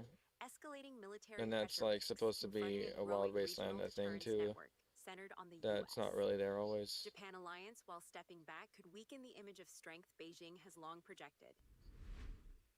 China's rapid economic collapse. Rich citizens falling into poverty. Overnight and It took me a unimaginable while to numbers. figure out what The middle exactly, class is which one crumbling. that One business owner it was lamented, talking about, I and was it's this born one in the right here. 1970s. 5 months ago, I was still the general See all the manager stuff of right Liu here? He Group, once known as the Dalian Seafood King. The Wrecked With Highwayman assets is worth supposed to more than be 100 million yen. a reference 2 years to an ago, older I Fallout, even bought a yacht, and now it's all like gone. Fallout 2. Today, the man is carrying 50 million yen in debt, stranded in Hangzhou with nothing. His bank accounts have been frozen. WeChat Pay no longer works. He says he doesn't even have 100 yuan on him. Only after falling into debt did he realize how cold the world can be. These stories are just the tip of the iceberg. In recent years, the phenomenon of the middle class and wealthy suddenly falling into poverty overnight has become increasingly common in China. And this is why we need limbs. Like this is. By the end Oh of 2024, God. China had about 5.1 million households with assets Okay, exceeding so 6 we're million going to just Approximately maybe put some stuff in the 725,000 highwayman for US now because dollars. this is That number ridiculous. has declined for 2 consecutive years after peaking at 5.2 million households in We're gonna be 2022. back here anyway. In just 2 years, roughly 55,000 wealthy families have dropped out Like, of that category. just put The same downward trend appears the across Legion higher on wealth it? I don't brackets. know. Whether the threshold is 10 million I yuan have or that. even 30 million US dollars, the number of Okay, wealthy so let's families just go is to shrinking. Novak. The peak for all groups occurred in 2022, the same period when China's real estate market began its sharp downturn. A homeowner in Shenzhen recently shared her experience online. In 2022, she bought an apartment near a We can subway just do the station in Nanshan Boons for perk thing after we 9.6 get Rat million Slayer, yuan. so we have our Today, because first she companion urgently right needs off to the bat. sell, she cannot even get 6 But I million don't yuan necessarily for want it. to run with him. I just need his finally perk. I understand why need people his sometimes want to give up after perception. buying the Clearly, wrong house, she wrote. Creditors keep chasing me. During the pandemic, my husband and I couldn't work for a year. Life is extremely difficult now. Among high-income groups, those whose wealth is tied to real estate have been hit the hardest. A well-known entrepreneur in China's furniture industry recently shared his own bankruptcy story. He once controlled assets worth over 100 million yuan and ran a company generating 200 million yuan in annual revenue.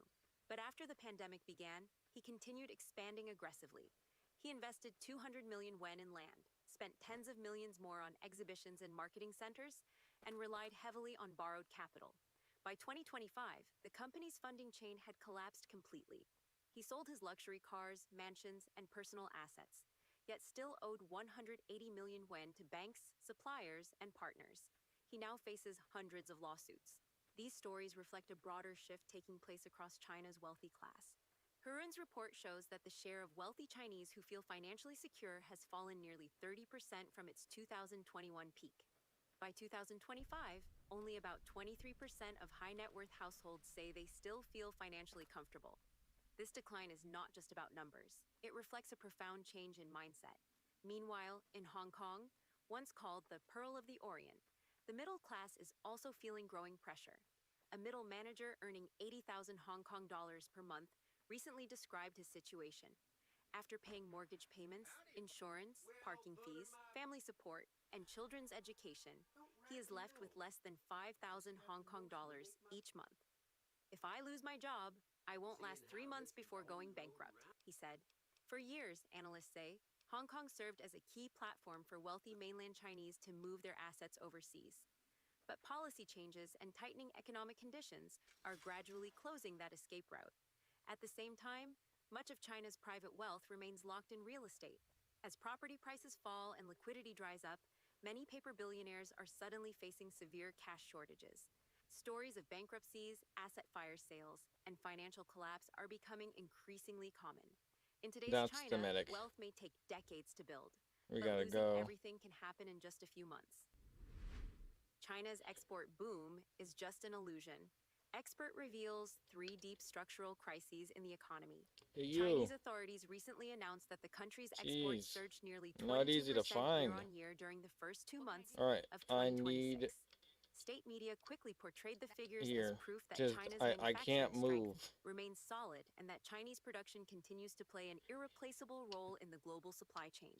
According to data released by And China's then Customs Authority on March 10th, I'm gonna see if you exports in have any. January Of and course, you have February doctor's rose backs. 21.8% Shiver me timbers. compared with the same period last year. Exactly The growth as rate much far cash as I exceeded have. the 5.7% increase Goodbye, recorded and I in will December remember this. and was significantly higher than forecasts from economists surveyed by Bloomberg and Reuters, which had projected growth of around 7%. During the same period, China recorded a global trade surplus of about $213.6 billion. Chinese state media interpreted the numbers as Trying to get evidence some that manufacturing 5.56s from the activity is sky and then head improving out. and that the competitiveness of Chinese products is strengthening. Still, the However, rest of Taiwanese some scholar stuff. Hung I know I don't have Yao-nan any money, but I offered a figured I sharply had stuff different to sell. interpretation in a commentary You. published on March 12th, titled "The Illusion of Export Prosperity: 3 structural traps in China's economy. Hung argued that the impressive export figures should not be viewed as a sign of economic recovery. Instead, he said they reflect weak domestic demand. According to Hung, China's economy remains heavily dependent on exports and has yet to move beyond its long-standing role as the world's factory. Hung noted that in major economies such as the United States, the European Union, and Japan, domestic consumption typically accounts for roughly 70% of GDP. In contrast, China's growth still relies significantly on net exports. He pointed out that the country's economic structure has been strained by a prolonged property downturn, mounting financial pressure on local governments, weak consumer confidence, and persistent youth unemployment. The article concludes, from the trends outlined above, 3 structural problems currently confronting the Chinese economy become evident. First, domestic demand recovery remains sluggish. Second, export competition has intensified, squeezing profit margins. And finally, technological upgrading has limited capacity to absorb employment. Under this structure, the economy is forming a vicious cycle. The greater the reliance on exports, the more necessary it becomes to maintain cost competitiveness, which in turn makes it harder to raise household incomes, thereby slowing the recovery of domestic demand even further. Meanwhile, Wang Kuo-chen, Associate Research Fellow at the Taiwan Institute of Economic Research, also issued a warning about China's economic outlook. Speaking at a policy forum in Taiwan on March 12th, Wang stated that China's economy has already entered what he described as a garbage time phase, arguing that under the current system, the chances of meaningful improvement remain extremely limited. Okay, According so to now Wang, we're gonna go Beijing's tackle latest that government cave. work report indicates that maintaining political stability remains the leadership's top priority, while resolving economic problems has been See, pushed I further almost down the nailed it. agenda. Almost. He warned that as global supply chains It's restructure almost. and trade I protectionism mean, I'm within the intensifies, quadrant. China's heavy reliance on exports could become a long-term vulnerability for the country's economy. Shock claim, Mao Zedong Memorial Hall. Shutting down for major renovations, Mao portrait coming down, Xi portrait going up. Following the conclusion of China's 2 sessions, a new development has drawn widespread attention. On March 13th, 2026, according to an announcement posted by the WeChat account, Chairman Mao Memorial Hall, the Mao Zedong Memorial Hall will undergo internal renovation and reconstruction from March 16th to August 31st, 2026. During this period, the Memorial Hall will be closed to the public. US-based political commentator Zhang Feng says these renovations are not merely maintenance projects, but function as political rituals tied to leadership transitions within the Chinese Communist Party. However, the 2026 renovation breaks the long-standing pattern of renovations, occurring only in years ending in 7. In his view, this change reflects unease within the ruling system. Xi Jinping reportedly senses that 2027, widely seen as a decisive year for his political future, may bring major shifts in China's political landscape. Beyond political symbolism, political commentator Chen Pukong raises another possibility involving feng shui considerations. Xi Jinping is known for his strong sense of insecurity and suspicion, while also paying close attention to feng shui. Some interpretations have long held that the Mao Zedong Memorial Hall sits directly on the central axis of Tiananmen Square, a location considered unfavorable in certain feng shui traditions. With support within both the military and the public weakening, while he continues to hold power by force, Xi Jinping may believe that the feng shui of Tiananmen Square is problematic. As a result, he may be considering a different approach to handling the Mao Zedong Memorial Hall. Political commentator Hu Liren also notes that in recent years, Chinese authorities have increasingly emphasized Xi Jinping thought. In many Xinhua bookstores, books on Xi Jinping thought now occupy the most prominent positions, while previously common works such as the selected works of Mao Zedong or collected works of Deng Xiaoping have become far less visible. On January 1st, 2019, the CCP's Central Propaganda Department launched the mobile application Study Xi, Strengthen the Nation. Many officials are required to install the app on their phones and log in daily to study content related to Xi Jinping thought. Some insiders say the learning sessions are scored and linked to performance evaluations, reinforcing a propaganda system increasingly centered on the promotion of Xi Jinping's personal authority. We'd love to hear your perspective. Leave a comment below and share your thoughts. If you found this video helpful, please share it with your friends. I Your think support Xi keeps us Jinping's going authority and has come to inspires an us to end. deliver even I better think the people have content. had enough. Don't forget to like and subscribe for more in-depth And I analysis from think Decoding China. that Thank they you are for scared watching. as hell because that they thought we were a paper dragon, so they paper dragoned, and then or paper tigered or whatever I call them, dragon to give them honor for the yellow emperor. But honestly, this whole aspect of their culture is just not them. They're way better than this, and I know that the people deep down inside are crying inside, and they wish that they had a Trump.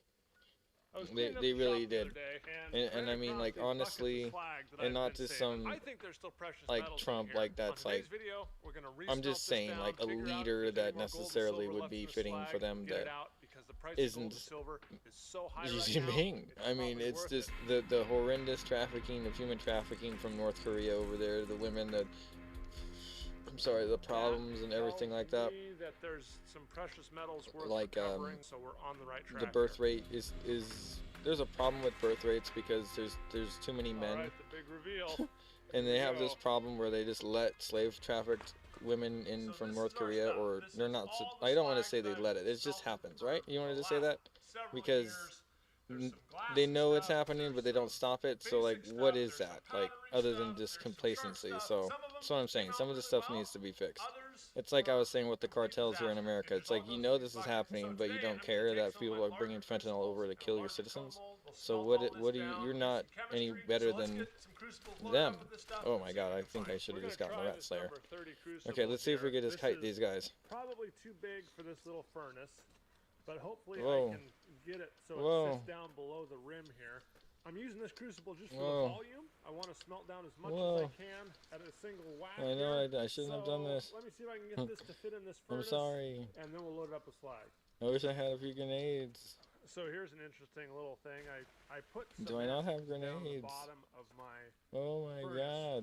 So when Okay, things so spill or it's up break, here? it doesn't destroy the fire brick underneath. Is it really? And there's probably some precious metals in this.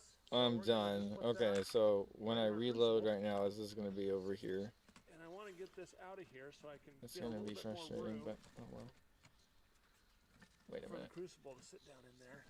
So there's a bunch They're of still slag right from the bottom of behind the me, furnace too. there. There's a huge amount of This is empty ridiculous. space Where did there. it go? So I'm gonna start Where did it go?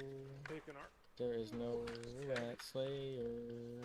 taking our other slag and just kind of packing it around. Okay, I believe guys. I can add more slag to it as it starts to. See, there's more melt sunsets. There's like down. 10 sunsets. That's for others right here. But yeah, look at some of this nasty stuff.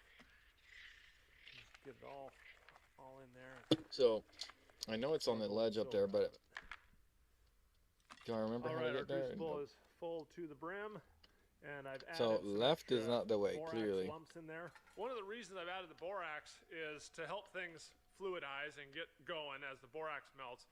But the other reason is borax is a pretty acidic flux, and what that'll do is if the slag is saturated with iron matte, which I do that a lot in my experiments, the borax will turn the slag more acidic, which will force some of that iron matte out of solution, and it'll help collect down at the bottom. Because I don't have a There lot of is collector metal in nothing here, I don't in want to here? bend Or the is there button just at a 10 hairpin pounds. turn I'm that gonna I'm try and missing? use Like, the borax oh, acidity wait, so I'm and good. the iron I matte came that we up. make to No, help so bring that's things where down I'm to the supposed to bottom be, of that right here. cone mold once we pour it.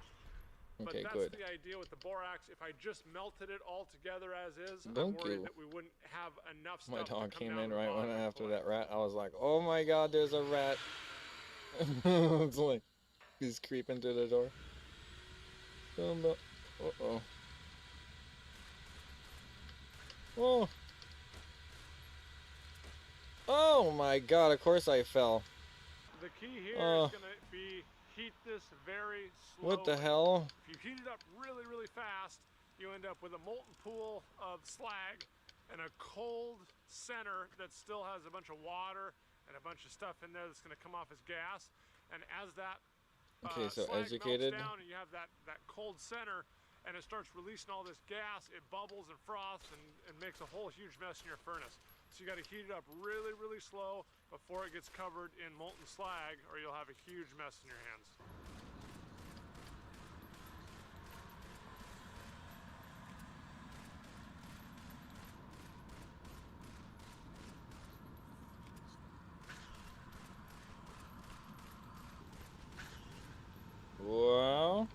see a bunch of little beads get revealed essentially as that slag starts to melt, and I think that's either precious metal beads that were missed in the slag for some reason, too thick, matte layer, whatever, or they're collector metal beads like lead and bismuth that, again, were tied up in the slag somehow. So I'm really encouraged I'm just not understanding what happened to that rat. It just dips. right in the slag as it melts. That gives me some indicator that we might Whatever. have some precious I metals just trapped in this stuff, and it might end up being worth it in the long run. I wasn't gonna die like that. I was at 1 health.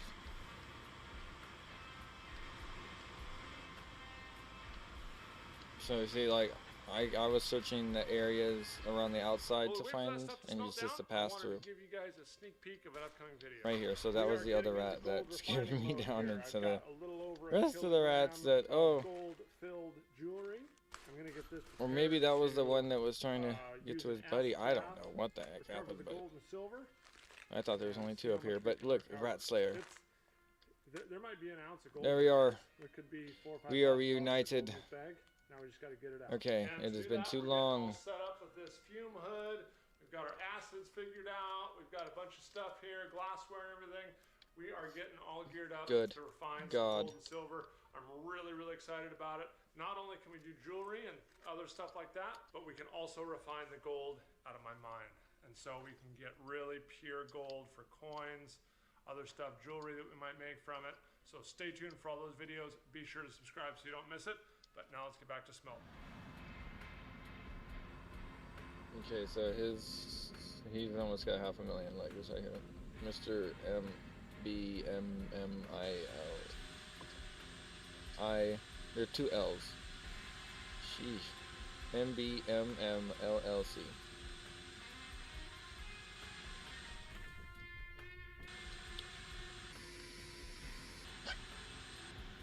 Taco?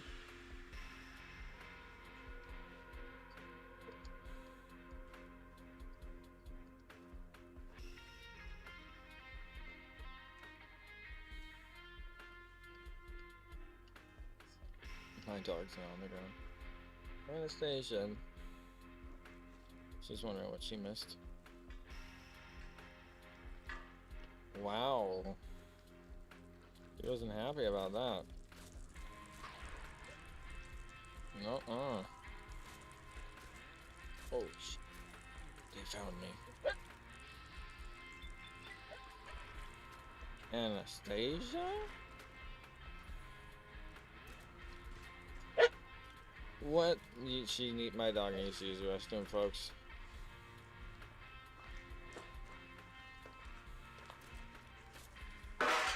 Yes. We are waiting for this rat to run up to me so I can...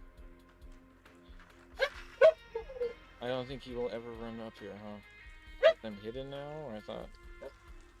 Anastasia, I'm doing this. I'm taking you.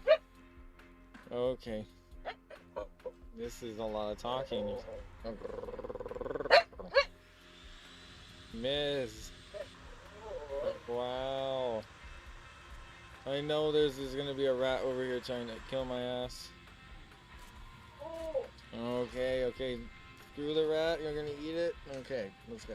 Alright, hurry up. All right.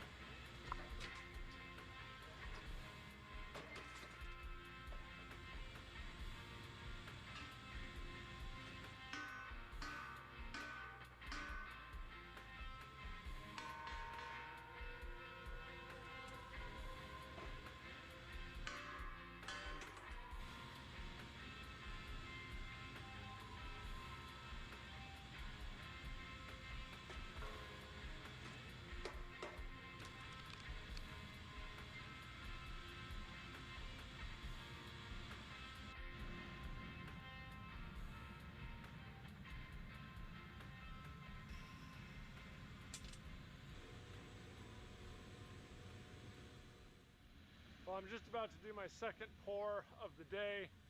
In that number 30 crucible, I can get just about half of a 5-gallon bucket in there when it's all melted down. I think I'm gonna have 5 smelts all together, so it'll spill into tomorrow. But what I'm finding is on this smelt, I've had to add a lot more iron than the first one. The first one, I added a few nails and a couple of steel rods, and they didn't get eaten up. And then this smelt, man, I've been adding iron, and it keeps getting dissolved. So I know there's a lot of matte in this one. Hopefully that results in a lot of silver and some gold that comes out of solution and down into our button, but we'll see. I'm really excited about that first one. I got a little bit of bismuth metal at the bottom there, maybe 50 or 100 grams.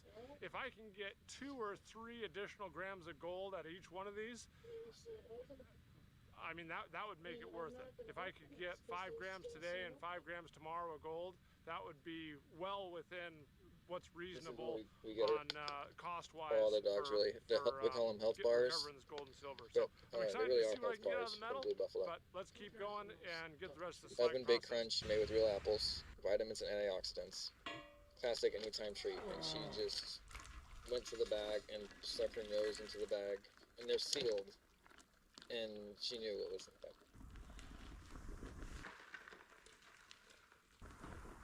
What? It's hot, pouring. Let's get this close to the crucible. It's hot.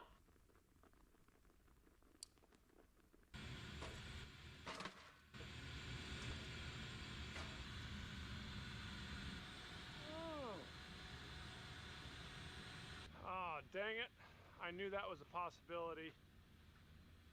What happened was it's still too hot, and the little bit of metal that was at the bottom of the cone had not solidified yet.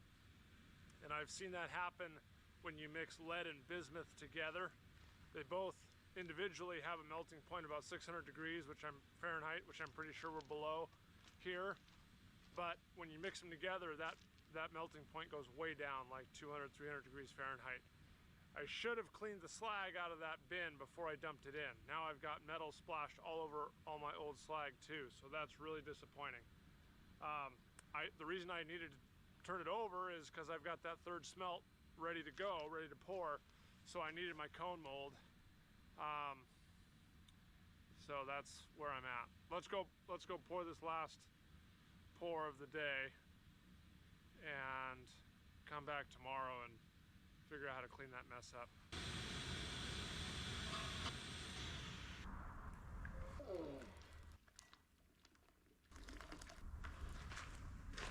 Well, I've got as much of the metal covered slag as I can pulled over here. I may just melt it back down. I'm curious, before I go, I want to see if there's a big matte layer here, which there does not appear to be. Slag pretty much down to the metal. So that's good. Oh, this is cool.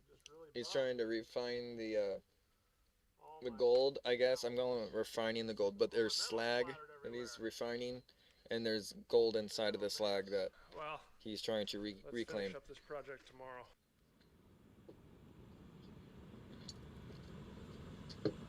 So it's like, obviously, first look after a lost art. our kind of disaster. Some would just metal say the pour slag is yesterday. something We've that got would just be of slag no use here. to anybody, and Nice it's cold not pure now. enough to be anything, and you can't Metal do this and splattered that. But all over here. I gotta figure when you out can how to reclaim get it, it's useful. You can have money. It was yesterday when I left. It was still. Let's get out of this hot cave. enough. The slag was still Let's hot go enough. find All Pushy, the and then metal let's over get here was our still new run on a So roll it's here. time. That means we got to go Let's see if I can get that get metal to recovered. the lake lurks Figure out of the what's in this cave. slag pile behind us, and then we'll get another one in the furnace. Here's our fourth smelt. Don't breathe that. I won't be able to fit it all. I still got a little bit left. We'll probably have one more small smelt after this. So I need something like that because I have tons of rocks that have gold in it right now, and I'm gonna either have to crush it and then put all of that into a kiln, or just like try to refine it down to where I could see it and pan it, and then refine just what I see with gold chunks into a kiln, or a quartz crucible, which I was gonna put the gold dust in it and heat it with just a torch and not even make it full crucible. Like what he's got is a kiln. I'm just gonna melt it all back down and pour essentially one final button that we can then cube I out. mean, clearly if you have a quartz crucible, you would want it to be as That's a lot of work. There's a lot pure of metal as you time involved. could get, not as Propane, much I like probably used 40, you would have $50 much for the room propane. to reach I in hope with a there's gold spoon in to get there, I slag think out is is where what I'm I'm trying to going. get. Like, Silver it'd won't be do very it. dangerous. I need 5 to 10 grams of gold. There's two Popping outcomes, and right? One is, yeah, we got a bunch of gold and it was worth it to remelt all my slag, which is going to irritate me because that means I haven't been smelting very well and the recovery isn't very good.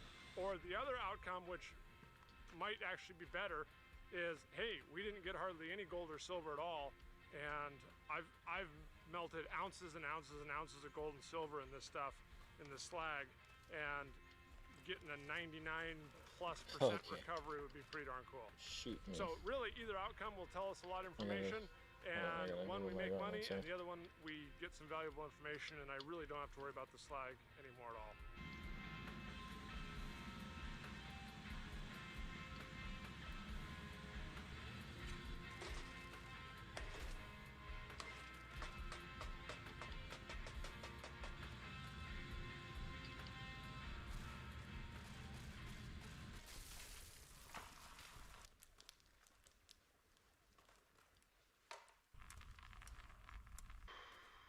Progress report.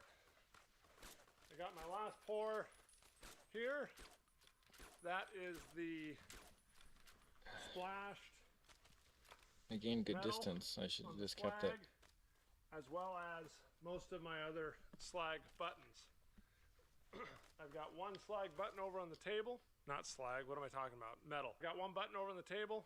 I've got 2 or 3 in there. Did they retreat And yet? I've got one Oh, they're still coming. we See, this still is need what I to get mean. out. Like, So, maybe this guy up I gotta here let will all this start stuff shooting cool at him down. too, because I You can't pellet deal with down the this shit gold right and now. silver and see how much Trying we to get. save this for But we'll if I wait had for a all that glove, slag to maybe I cool. could help. Let's check out this little button here. Let's see. Cooling up. Wow, all the way. This is So that just definitely has is a this a gold suicide walk? tinge Yes. to Okay. it. Look at them all. Probably somewhere between 50 and 75% gold by weight. So we recovered 1.5 Sorry, bud. grams. So there's See? probably a gram. So why sit there and waste 20 bullets when At I a could just gram run? of gold, that's Just one shoot like 5. roughly of Okay. what we So. did. There might be 5 grams Yes. in there. What? The How question much? is, I have. does that button My represent weight the is already. average across all the I have stuff to come that I back to smelted, them. or is that like the one smelt I really screwed up on, or a couple I really screwed up on with a lot of gold, and it's enriched in gold compared to the other ones? That tells me that there's some precious metals worth recovering, though, so we're on the right track here. So let's cross your fingers here that this is cool enough. So I like how he has a mold that he pours it into.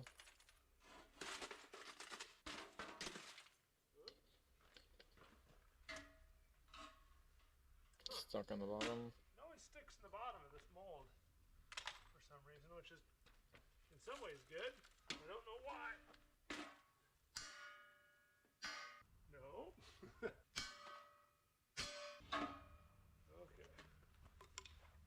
I would have heated it a little bit, but anyway, that's just me. Well, look at this little tiny bead. There's hardly anything there. I don't know if that's... This dude is like on a new one right now. Okay, if you go check him out. I got no silly intro for you today.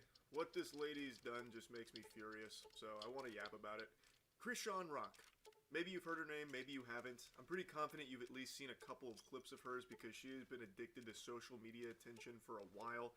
So she constantly pops up on popular streamers' streams to try and leech a little bit of clout for herself. Personally, I've always found her to be like a vibe dementor on stream where she just sucks out all the fun and all the life, leaving only misery in its wake.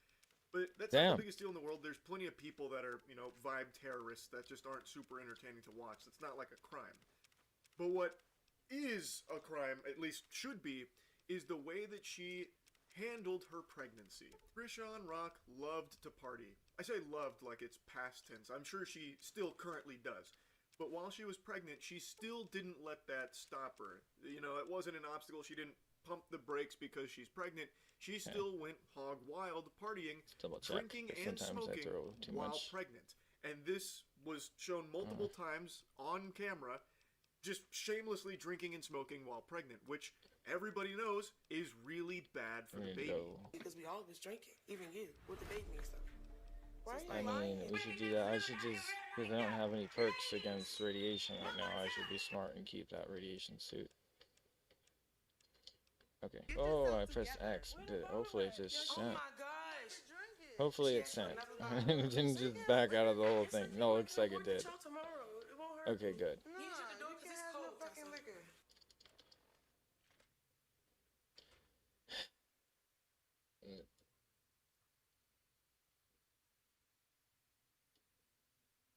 When they were here last time, him and Krishan was pregnant. Y'all were doing all that smoking and drinking here in the thing. This is just one short compilation, but a lot of these clips go on longer of her drinking even more. And this is only what's been caught on camera. I can only imagine how often off camera she was also smoking and drinking. It's fucking terrible. And it's not like she didn't know. She even had that clip in there where she's like, it's alright, I can just abort the child, not gonna hurt me. Fucking evil mindset. Like, what? She couldn't stop herself from smoking and drinking while pregnant. She did have the child, and this September he will be 3 years old. He still cannot walk or talk, and it seems like also has a hard time just sitting up on his own without assistance supporting him. It is heartbreaking. It is actually heartbreaking. And I don't know why what she's done isn't just full-blown child abuse. Like, I don't know how that's not just a crime. Like, it's all just right out there in the open. Like, it's not a secret. People extremely close to her have just point-blank said that she has smoked and drank throughout her pregnancy. They've said it a couple of times. It's just so fucking unhinged. And now, she just did an interview, and it's the reason why I'm even yapping about it outside of just streams where I've talked about it loosely. She did an interview where she's now denying that her child has a disability and says that, you know, the doctors are wrong, the doctors don't know, which to me says that she's not even willing to get this child the assistance that he is likely going to need going forward. And if it's anything I could do, help, I'm here. The part that really messed with me is that Blueface doesn't seem active in the child's life because of his disability. Hold on. I feel like that's what triggered me, and my anger overpowered my message. You're in the right now, and I'm here to support and congratulate you overly. So I said my son does not have a disability. He is developing at his own pace and hitting his milestones in his own timing. Every child is different, and I'm confident in his growth. If I said it, he had a disability, then but it's like, don't tell me. I ain't say none of that. For context here, she was reading some messages about someone who they had some drama, and this individual said that, you know, the thing that messed them up most was, you know, Blueface not being as active in the child's life because of the child's disability. That was the claim that was made there. She then snapped back saying that her son does not have a disability. He's developing at his own pace. Then, in a minute here, I'll show you the clip where she starts making a mention of, like, doctors, like how you can't believe a doctor when they're speaking ill on your child, that kind of thing. Now, of course, I'm not a doctor, but for reference, most babies will begin the walking and talking process, getting, like, a word out from, like, 12 up to, like, 18 months. That's when they'll start to hit these milestones. Typically, that's like the normal range. She is right, though, every child is different, so some take a little bit longer. However, it's been over 2 years. It's been, 27 months? That was creepy as hell. I didn't even know he was there. Doing none of that, and also man, I'm tired of these prospectors coming up right behind me. Sitting up on their own, too. That does seem like there may be a disability there, and the fact that she references a doctor speaking ill on her child makes me believe that when a doctor was informing her that this might be the result of a disability, she took it as an insult, and that this doctor is just some kind of evil demon that's insulting her baby, and now she's like refusing to acknowledge it, which I think is just extremely detrimental for the child, because if the child does have a disability, the child is going to need some extra assistance from doctors, from other people. And if she's going This is to what healthcare, deny the the real child healthcare those should be going resources, to. that's even worse And for people, the kid. they don't even Just care. because she refuses to say it doesn't mean That's that what it I'm might saying. not be That's true. what I want to get out of It's not even just that. It's like saying Right. someone, a doctor, What the anybody hell? speak against your kid or Okay. yourself, then you should not accept it, bro. Anybody, if they're guessing or whatever, This is no, the word says what legit. the word says. Not even God says sure what the how God says. I don't have to accept what you expect so me it's to really like me, believe. like protecting a revelation that I heard from the Lord over my son. Oh. And then it's like redirecting that energy I back don't to even that get mouth, this shit. that tongue, that powerful tongue. Look at him. Who He said doesn't I even know had what it? he's doing to me. Who said, Look at this. who said it? Now, recently, Krishan Rock made a big Christianity push where she's accepting the Word of God and taking the Lord as her Savior, which I always applaud people for doing if it's coming from a genuine place. Unfortunately, in the modern day, there are some absolute vile people that use Christianity as like this get-out-of-jail card where it's, you know, used as a tool to avoid any level of accountability and Oh, man. responsibility. Okay. Like, nope. I'm completely clean, so all of the terrible, heinous actions I've done in my past no longer exist, and you can't use them against me in any way, shape, or form because now I'm a Christian. So, you know, we have to forget about all of that, and you're a bad person. If you I bring get them what up he's now. trying to get at. And I really hate that But, mentality. like, And I hate to it's say it, but not I do really get that about same that, sense from and people who Krishan Rock, use where she's Christianity using like it as a that, way that's of not. just being like, You hey, shouldn't you think all of have to forgive me Christians for all as of like this that shit because I've that's done, not like and a lot you of it don't you've understand. watched, Like, especially you're not like with even. the pregnancy. And I don't think I've seen That her doesn't take matter. Like, any that's not level of like an self-reflection idol or Christian, accountability is for what the you're trying to terrible present. fucking way that she handled her pregnancy with the smoking and drinking and the impact that it may have had on her child's life. Like, Anybody who speaking of the word of uses God, their Krishan, religion as a what do you think God get-out-of-jail-free would say to card something doesn't like this? understand what religion is. Where the bottle at? Oh my I mean, gosh. She asked for Jesus. another bottle. I'm just gonna... You can't have no liquor?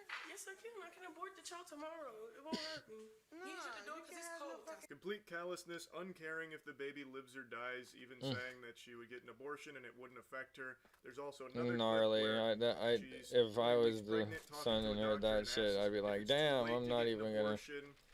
It flinch seems like until she's something solely happens. driven by her own self-interest. She didn't want to stop partying and drinking and smoking, and so she didn't, even while pregnant. And unless I've missed it, she's never talked about this or made any kind of big, like, huge apology about the error and misdeeds of how she handled her pregnancy or anything. And also, I think she's still the exact same Krishan Rock now as she always has been. Throughout this entire podcast, she goes on and on and on, just regurgitating this notion that she is done with drama. Drama is in her past, now it's all about her future. However, she spends the whole podcast reading drama text messages and talking over the hosts in order to keep playing around in the drama cesspool. Like the entire All time, this except shit didn't now even make any she's sense. using You carrying Christianity around a as her leather shield, belt. as a way of I guess it winning could have been the these saddle. arguments in the drama. Like, well, this is what this guy said, but the Word of God says this, so he's definitely wrong for it, and what he said Again, about with me the is lonesome unacceptable because drifter. now, I don't even never you know, seen fully that Christian, guy. all of that. She is still 100% participating in Should drama I go this up to this entire guy? podcast episode while pretending that she's not and that she's left all of that behind and has changed. Hey, bud. Do you let God vindicate on your behalf? Bud. Well, like you said, it's gonna be a day Why are you where, running? like, I can't wait This when is my son suspicious start as walking and fucking talking. hell. Oh, I'm okay. gonna just be like, exactly. I said it. Nah, I told y'all. He told y'all. Why was he running? Shoot, I was just relaying the message. It's like one of those. I truly hope her son does start walking and talking soon. And he just dipped I'm and left really it? wishing the absolute best for that kid, but I do not think that this is a mother fit to raise a child.